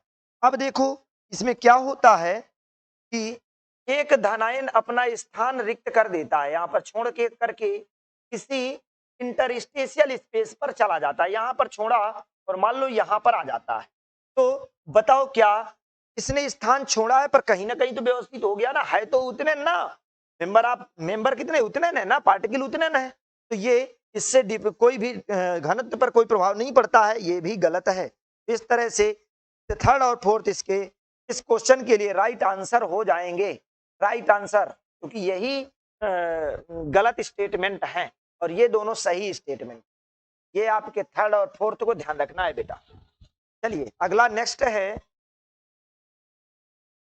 Next question, which of the following statement are true about metals. अब आपको बताना है इनमें से कौन सा स्टेटमेंट मेटल्स के लिए ट्रू होगा, कौन सा स्टेटमेंट मेटल के लिए ट्रू होगा बेटा। देखिए मेटल्स की बात कर रहा है, valence band overlaps with conduction band बिल्कुल राइट है, मेटल के लिए ट्रू होगा। The gap between valence band and conduction band is negligible, ये भी राइट है। क्या होता है, वैलेंस बैंड और कंडक्शन बैंड के बीच कोई भी किसी भी प्रकार का ये गैप नहीं पाया जाता, यानी नेग्लिजिबल होता है, नगण्य के बराबर होता है। फिर कह रहा है the gap between valence band and conduction band can not be determined, cannot be determined. The gap between valence band and conduction band cannot be determined. संयुक्त बैंड चालन बैंड के बीच के अंतराल को निर्धारित नहीं किया जा सकता, ये गलत है। निर्धारित किया जा सकता है, फिक्स किया जा सकता है। और वैलेंस बैंड में remains partially filled, valence band संयोजकता बैंड आंशिक रूप से भी भरा जा सकता है, ये भी राइट है। इस तरह से इसके फर्स्ट, सेकंड और फोर्थ ऑप्शन राइट हैं, और ये थर्ड ऑप्शन इसका गलत हो जाएगा बेटा। क्या हो जाएगा, थर्ड ऑप्शन इसका गलत हो जाएगा। First, second and fourth option इसके राइट हैं और थर्ड ऑप्शन इसका गलत हो जाएगा। चलिए नेक्स्ट है, अगला क्वेश्चन देखेंगे। Under the influence of electric field which of the following statement is true about the movement of electrons and holes in a P type semiconductor. यानी movement of electrons and holes, holes और electron के movement की बात कर रहा है बेटा। देखिए विद्युत क्षेत्र के प्रभाव में पी प्रकार के अचालक के लिए इलेक्ट्रॉनों का छिद्रों के गमन के बारे में पी प्रकार, किस प्रकार के अचालक में, पी टाइप। तो इलेक्ट्रॉन छिद्र में से होकर कहां जाते हैं, धनावेशित प्लेट की ओर गमन करते हैं, ये राइट है। धनावेशित यानी होल्स की ओर। इलेक्ट्रॉन छिद्र का गमन, इलेक्ट्रॉन छिद्र होल्स ऋणावेशित प्लेट की ओर प्रतीत होता है, ये भी सही है। इलेक्ट्रॉन तथा छिद्र तथा दोनों धनावेशित प्लेट की दिशा में गमन करते प्रतीत होते हैं। इलेक्ट्रॉनों के गमन तथा छिद्रों के गमन में कोई संबंध नहीं, ये बिल्कुल गलत है। इनमें संबंध होता है, ये गलत है। आपका इलेक्ट्रॉन तथा छिद्र दोनों धनावेशित प्लेट की ओर गमन करते हैं, ये भी गलत है। इस तरह से आपसे क्या पूछ रहा है, true about the true statement, कौन सा कथन सत्य है, तो फर्स्ट एंड सेकंड इसके राइट आंसर हो जाएंगे। फर्स्ट एंड सेकंड इसके राइट आंसर हो जाएंगे बेटा, इसके right answer first and second. चलिए नेक्स्ट है, अगला है यहां पर, which of the following statements are true about semiconductors। Semiconductor के लिए क्या क्या ट्रू है, तो देखिए सेमीकंडक्टर चालकों के बारे में कौन सा कथन सही है, अर्धचालकों के बारे में, सेमीकंडक्टर के बारे में। इलेक्ट्रॉन धनी अशुद्धि से अपमिश्रित सिलिकॉन एक पी प्रकार का चालक होता है। इंग्लिश में पहले समझो, silicon doped with electron rich impurity. जहां पर इलेक्ट्रॉन रिच इम्प्योरिटी की बात करें, इलेक्ट्रॉन अधिक मात्रा में पाए जाते हैं, इलेक्ट्रॉन रिच इम्प्योरिटी यानी इलेक्ट्रॉन धनात्मक आवेश। तो यहाँ पर इलेक्ट्रॉन धनी यानी इलेक्ट्रॉन धनी, इलेक्ट्रॉन के धनी, धनी का मतलब इलेक्ट्रॉन अधिक मात्रा में पाया जाता है, तो वहां पर क्या पी टाइप सेमीकंडक्टर होता है, नहीं, एन टाइप सेमीकंडक्टर में इलेक्ट्रॉन धनी होता है, यानी इलेक्ट्रॉन अधिक मात्रा में होते हैं। ये इसका रॉन्ग स्टेटमेंट हो जाएगा। चलिए, silicon doped with an electron rich impurity is an N type semiconductor, बिल्कुल राइट है। सेकंड नंबर आपका बिल्कुल राइट है। Delocalised electrons increase the conductivity of doped silicon. देखिए डीलोकेलाइज्ड इलेक्ट्रॉन, डीलोकेलाइज्ड का मतलब अपने स्थान से इधर उधर जब मूव करते हैं इलेक्ट्रॉन, डीलोकेलाइज्ड होते हैं, एक स्थान पर नहीं रहते हैं, तो कंडक्टिविटी क्या होती है, इंक्रीज होती है, बिल्कुल राइट है। ये भी ऑप्शन क्या हो जाएगा बेटा, बिल्कुल राइट हो जाएगा। तो थर्ड ऑप्शन भी राइट हो गया। फिर कह रहा है an electron vacancy increases, electron vacancy increases the conductivity of N type semiconductor. Electron vacancy increases the conductivity of N type semiconductor. Electron रिक्तिका एन प्रकार के चालकों की चालकता बढ़ाती है, इलेक्ट्रॉन रिक्तिका। An electron vacancy increases the conductivity of N type semiconductor, यानी एन टाइप के सेमीकंडक्टर की चालकता कौन बढ़ाते हैं, तो एन टाइप सेमीकंडक्टर की चालकता आपके इलेक्ट्रॉन बढ़ाते हैं। कौन बढ़ाता है, इलेक्ट्रॉन बढ़ाते हैं। तो यहाँ पर इलेक्ट्रॉन रिक्तिका की बात कर रहा है, जो कि इलेक्ट्रॉन रिक्तिका से नहीं होता, ये इसका रॉन्ग स्टेटमेंट हो जाएगा। इसके जो राइट आंसर होंगे सेकंड और थर्ड इसके राइट आंसर हो जाएंगे बेटा। सेकंड एंड थर्ड इसके राइट आंसर हो जाएंगे। सेकंड एंड थर्ड इसके राइट आंसर हो जाएंगे। चलिए नेक्स्ट है, नेक्स्ट क्वेश्चन बेटा करने का प्रयास करो एक बार। An excess of potassium ions makes KCl crystals appear violet or lilac color since, यहाँ पर क्या है, बैगनी और कुमुदनी रंग, हाँ लाइलेक या लिलैक कुछ भी पढ़ सकते हो। In colour since some of the anionic sites are occupied by an unpaired electron। देखिए यहाँ पर कह रहा है कुछ ऋणायनी स्थल एक अयुग्मित इलेक्ट्रॉन द्वारा घिरे रहते हैं। यानी कलर किसके उसमें चेंज हो रहा है? सबसे पहले कलर तो चेंज होता है, एफ केंद्र बनते हैं तो क्रिस्टल को रंग प्रदान करते हैं, यानी कलर किसके कारण होता है? इसके कारण होता है। अब अगला है, कुछ ऋणायनी स्थलों पर रिक्तिकाएं होती हैं। ऋणायनी स्थलों पर रिक्तिकाएं होती हैं, ये गलत है। कुछ ऋणायनी स्थल एक इलेक्ट्रॉन युगल द्वारा घिरे रहते हैं। कुछ ऋणायनी स्थल एक अयुग्मित इलेक्ट्रॉन द्वारा, अयुगलित इलेक्ट्रॉन द्वारा घिरे रहते हैं। अयुग्मित इलेक्ट्रॉन द्वारा, युगल, यहां पर युगल कह रहा है, युगल का मतलब होता है जोड़ा, ये भी नहीं होगा। कुछ ऋणायनी स्थल एक अयुग्मित इलेक्ट्रॉन द्वारा, यानी अयुग्मित का मतलब जो पेयर ना हो, सिंगल। तो आपको पता है जब आपने ऋणायन रिक्तिका दोष पढ़ा था, तो ऋणायन रिक्तिका दोष में क्या होता है, एक ऋण आयन अपना स्थान छोड़ करके बाहर चला जाता है और उसके स्थान पर इलेक्ट्रॉन ऋण आवेश बचता है, उसके स्थान पर इलेक्ट्रॉन केंद्रित हो जाता है, लोकेलाइज्ड हो जाता है, और जो उस जहां उस स्थान को एफ केंद्र कहते हैं, और एफ केंद्र के कारण ही किसी भी क्रिस्टल का कलर बनता है, यानी क्रिस्टल को रंग प्रदान होता है, कलर बनता है, क्रिस्टल को रंग दिया जाता है, यानी क्रिस्टल कलर होता है। तो ये फर्स्ट और फोर्थ ऑप्शन इसके राइट हो जाएंगे। First and fourth, first and fourth इसके राइट होंगे, ये दोनों गलत होंगे। चलिए अगला है, अगला ऑप्शन बेटा करो जल्दी से, अगला ऑप्शन करो।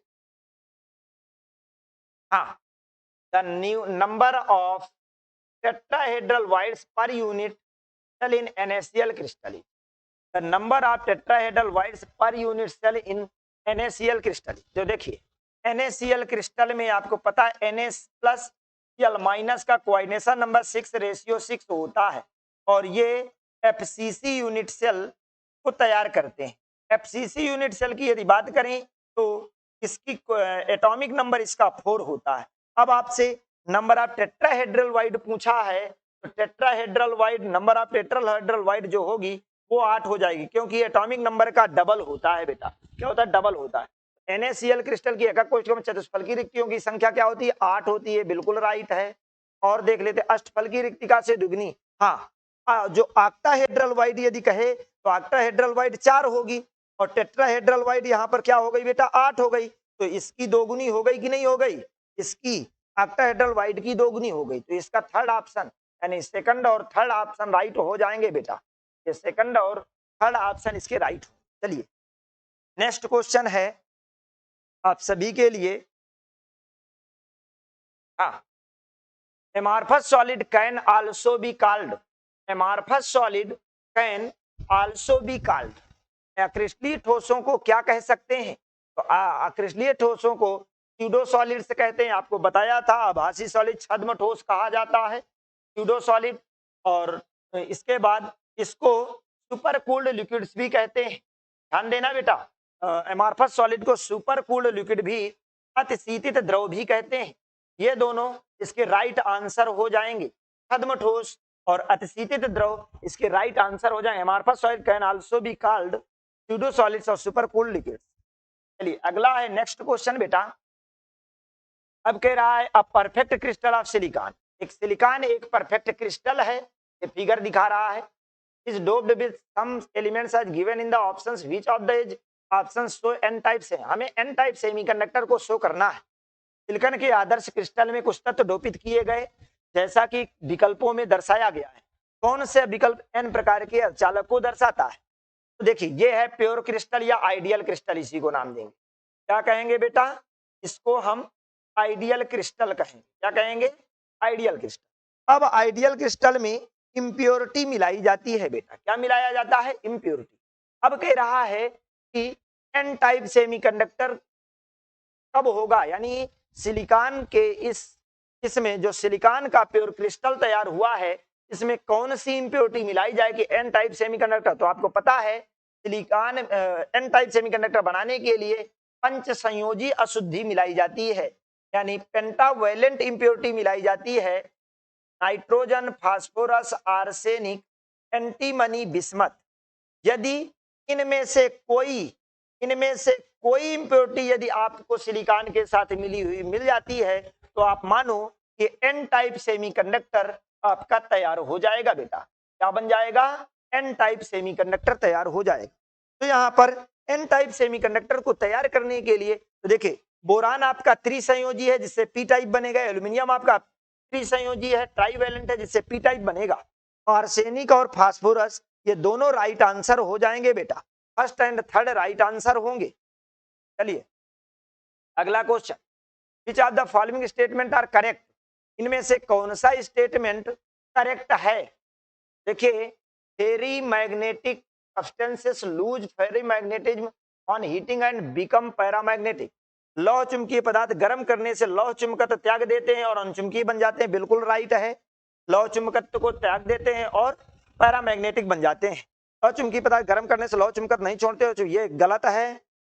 विप्रति लौह चुंबकीय पदार्थों की डोमेन संरचना लौह चुंबकीय पदार्थों के समान होती हैं और उनके चुंबकीय गुण परस्पर निरस्त नहीं होते।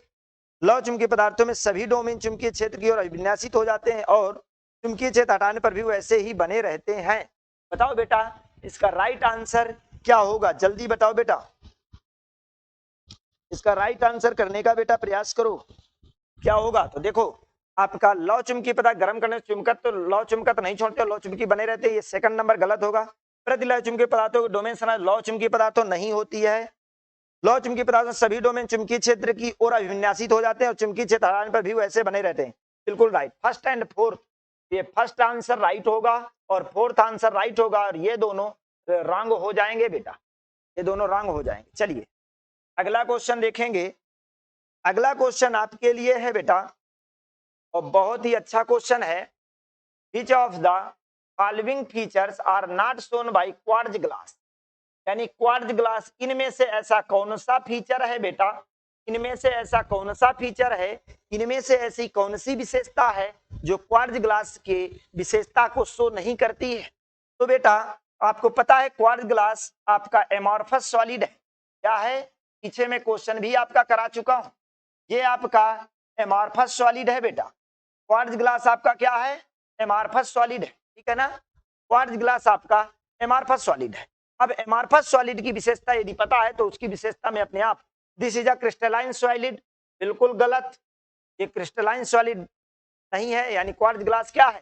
क्रिस्टलाइन सॉलिड नहीं है, यानी ये क्वार्ट्ज ग्लास की विशेषता को शो नहीं करती है। फर्स्ट ऑप्शन ये राइट हो जाएगा। भाई क्रिस्टलाइन सॉलिड थोड़े ना, ये एमॉर्फस सॉलिड है, तो क्वार्ट्ज, अब हमें निकालना क्या है?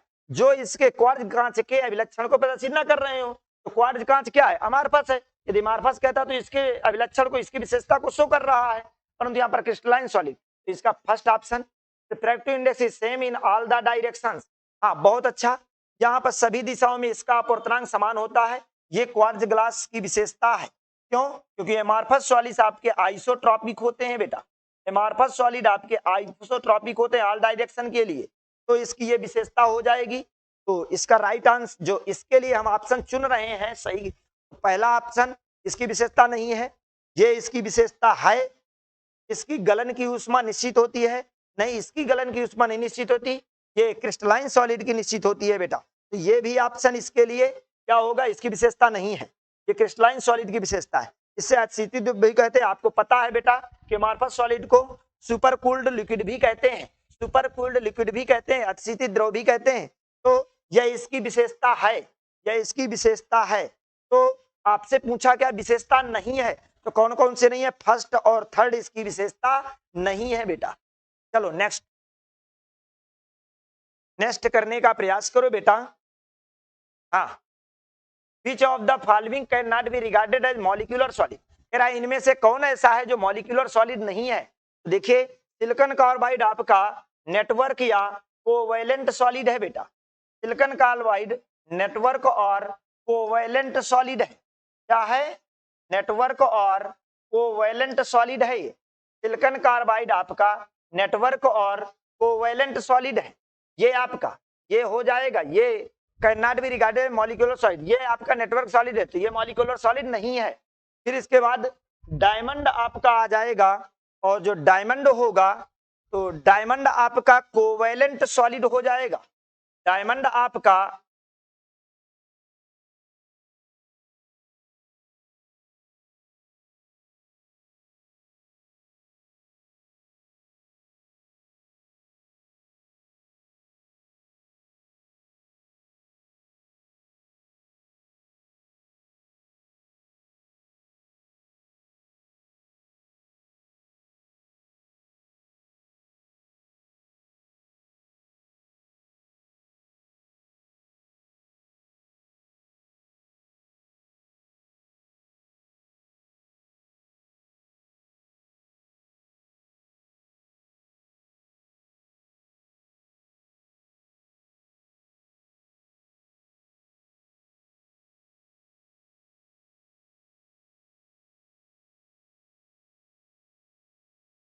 देखिए इसका क्या हो जाएगा, which of the following can not be regarded as molecular solid.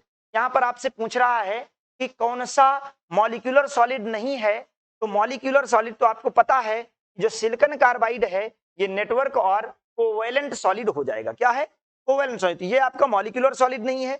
Diamond आपका कोवैलेंट सॉलिड है। डायमंड क्या है, कोवैलेंट सॉलिड।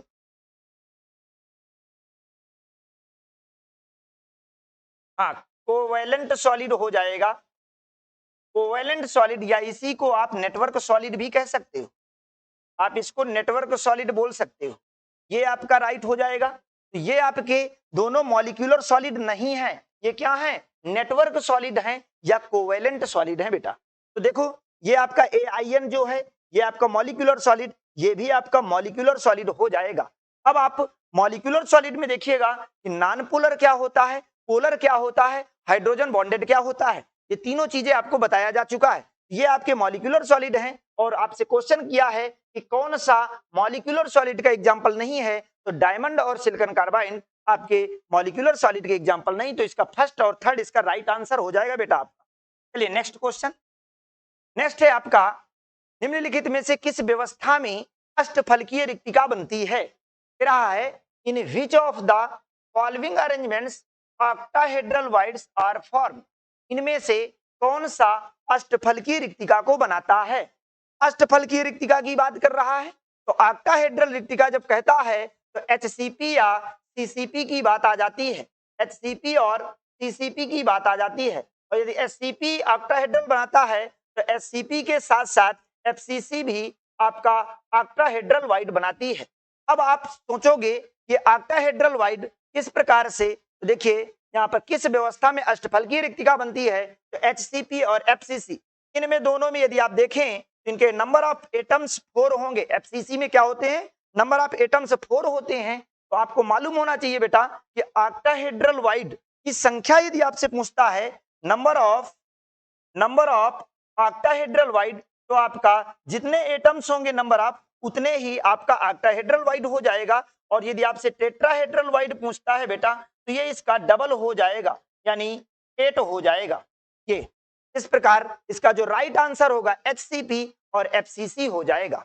चलिए नेक्स्ट है, Frenkel defect is also known as, आप फ्रैंकल डिफेक्ट को किस नाम से जानते हो बेटा। तो देखिए फ्रैंकल जो डिफेक्ट है आपका, तो फ्रैंकल डिफेक्ट को डिसलोकेशन डिफेक्ट भी कहते हैं।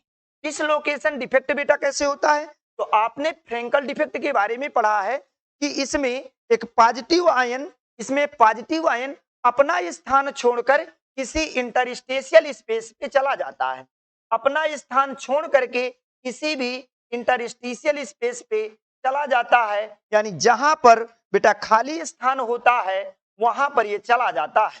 B minus A plus B minus A plus B minus A plus B minus A plus B minus A plus B minus.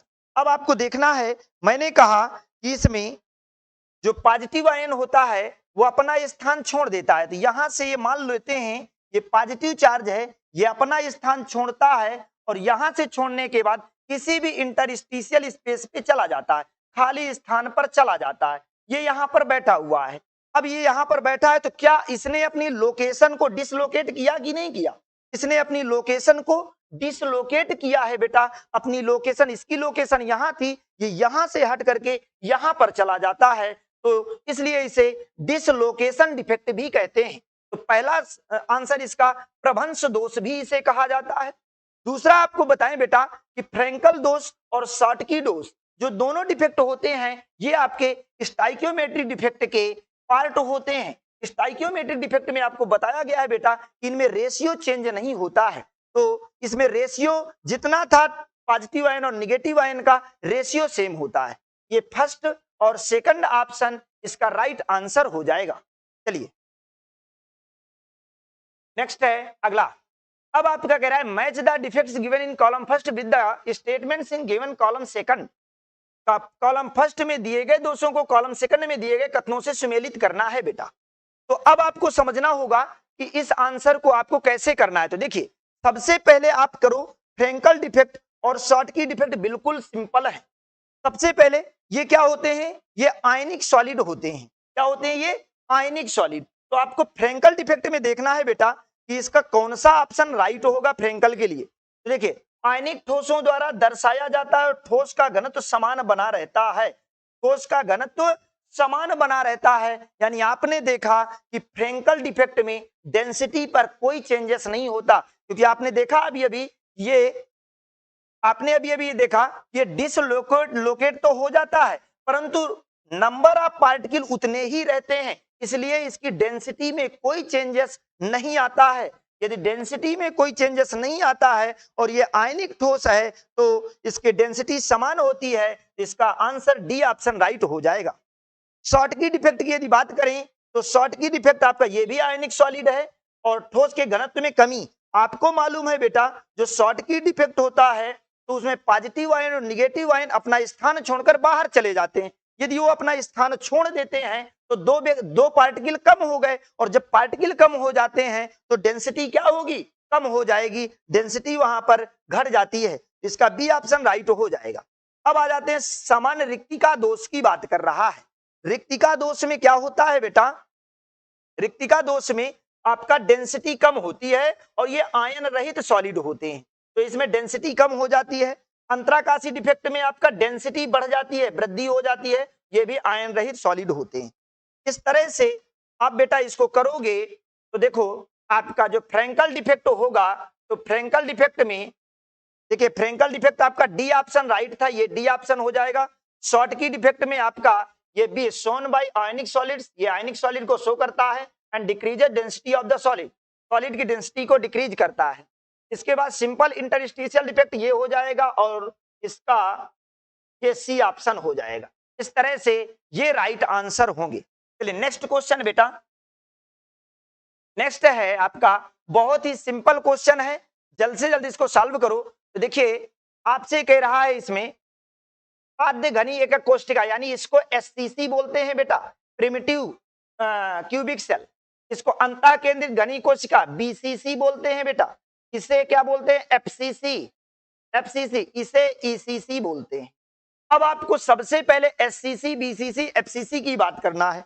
तो देखिए simple cubic unit cell, simple cubic unit cell SCC जो होता है आद्य घनी एकक कोशिका या प्रिमिटिव क्यूबिक यूनिट सेल, ये जो होता है इसमें नंबर ऑफ एटम की यदि बात करें तो इसमें ओनली कॉर्नर होते हैं और कॉर्नर पर नंबर ऑफ एटम सिंगल होता है, एक होता है। अब आपको इसमें देखना एक एटम वाला कौन सा है, तो प्रति एकक कोशिका में परमाणुओं की संख्या एक होती है, इसका बी ऑप्शन राइट हो जाएगा बेटा।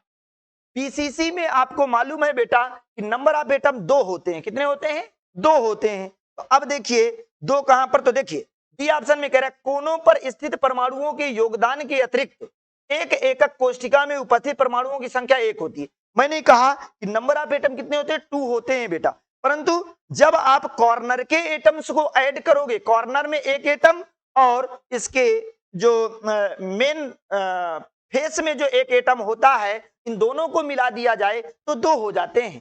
तो इसका जो यहां पर कह रहा कोनों की पर स्थित परमाणुओं के योगदान के अतिरिक्त इनको छोड़ रहा है बेटा, तो इनको यदि छोड़ दिया जाएगा तो एक ही रहेगा जो फेस पर रहेगा, तो इसका ये डी ऑप्शन राइट हो जाएगा।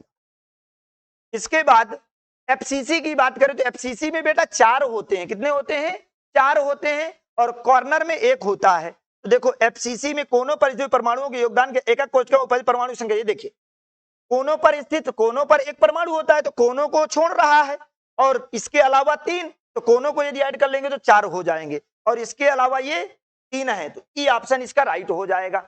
अंतः केंद्रित विषम लंबाक्ष एकक कोशिका ईसीसी के लिए आपका ये ए ऑप्शन राइट होगा, A not B not equal to C, ये आपका राइट हो जाएगा। इस तरह से ये आप यहां पर कर लेंगे। जो आपका बीसीसी है तो बीसीसी के लिए आपका डी ऑप्शन राइट होगा, इसके बाद एससीसी के लिए बी ऑप्शन राइट होगा, एफसीसी के लिए आपका ये एफसीसी के लिए आपका ये in addition of the contribution from the corner atoms the number of atoms present in unit cell is 3, ये आपका सही हो जाएगा, और इसके लिए आपका ये सही हो जाएगा। इस तरह से ये आपको राइट आंसर कर लेना है बेटा। चलो next question, second last question है आपका। अब आप देखेंगे बेटा, match the types of defect given in column first with the statement given in column second. Impurity defect की बात किया है बेटा। इंप्योरिटी डिफेक्ट जब कह रहा है, फिर मेटल एक्सेस डिफेक्ट और मेटल डेफिशिएंसी डिफेक्ट, अशुद्धि दोष, धातु आधिक्य दोष, धातु न्यूनता दोष। आपने देखा धातु आधिक्य दोष वह वेनेशियल जिसमें एफकेन नामक रासायनिक स्थल उपस्थित हो, ये हो जाएगा। इसके बाद धातु न्यूनता दोष की यदि बात करें तो धातु न्यूनता दोष आपका एथिप्री प्लस युक्त एफईओ हो जाएगा, और अशुद्ध दोष आपका ये एनएसए कुछ धनायनी स्थल रिक्त हो जाते हैं। तो इसका ये ऑप्शन, इसका ये और इसका ये सही हो जाएगा। चलिए लास्ट क्वेश्चन देखते हैं बेटा, match the items given in column first with the item given in column second. दे रहा है MG in solid state. MG जब सॉलिड स्टेट में होता है तो ये क्या करता है, MgCl2 इन मोल्टन स्टेट में क्या होता है, सिलिकॉन विथ फास्फोरस और जर्मेनियम विथ बोरान। बहुत अच्छा क्वेश्चन। देखो बेटा आपको इनसे सॉल्व, फास्फोरस युक्त सिलिकॉन, फास्फोरस क्या है बेटा, फास्फोरस क्या है, पेंटावैलेंट इंप्योरिटी है, पेंटावैलेंट इंप्योरिटी, और पेंटावैलेंट इंप्योरिटी से बेटा आप क्या बनाते हो, एन टाइप सेमीकंडक्टर बनाते हो। तो पेंटावैलेंट से आप एन टाइप सेमीकंडक्टर बना दिया। बोरान क्या है, ट्राईवैलेंट इंप्योरिटी है बेटा, तो ट्राईवैलेंट से आप पी टाइप बना दिया। इसके बाद गलित अवस्था में MgCl2, गलित अवस्था में MgCl2 इन मोल्टन स्टेट की बात कर रहा है, ये आपका विद्युत अपघटनी चालक, और ठोस अवस्था में Mg जब कहता है तो इलेक्ट्रॉनिक चालक कह रहा है। तो ये Mg इन सॉलिड स्टेट आपका इलेक्ट्रॉनिक कंडक्टर हो जाएगा, MgCl2 मोल्टन स्टेट आपका इलेक्ट्रोलिटिक कंडक्टर हो जाएगा, silicon with phosphorus N type हो जाएगा, और इसका ये पी टाइप हो जाएगा।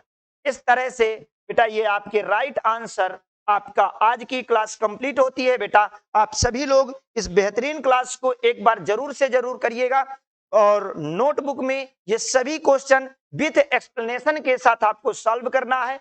सभी क्वेश्चन आपके एग्जाम में महत्वपूर्ण रूप से, आप चाहे NEET, IIT, PNST, pre nursing selection test, other competitive exam and Madhya Pradesh, UP board, other state board, CBSE board, यदि आप इन सभी में देखोगे तो इस लेसन से आने वाले, सॉलिड स्टेट से आने वाले जितने भी ऑब्जेक्टिव होंगे वो सभी ऑब्जेक्टिव के लिए महत्वपूर्ण क्लास साबित होगी। और आज की क्लास में हमने पूरी क्लास को, पूरे टॉपिक को कवर करने का प्रयास किया है।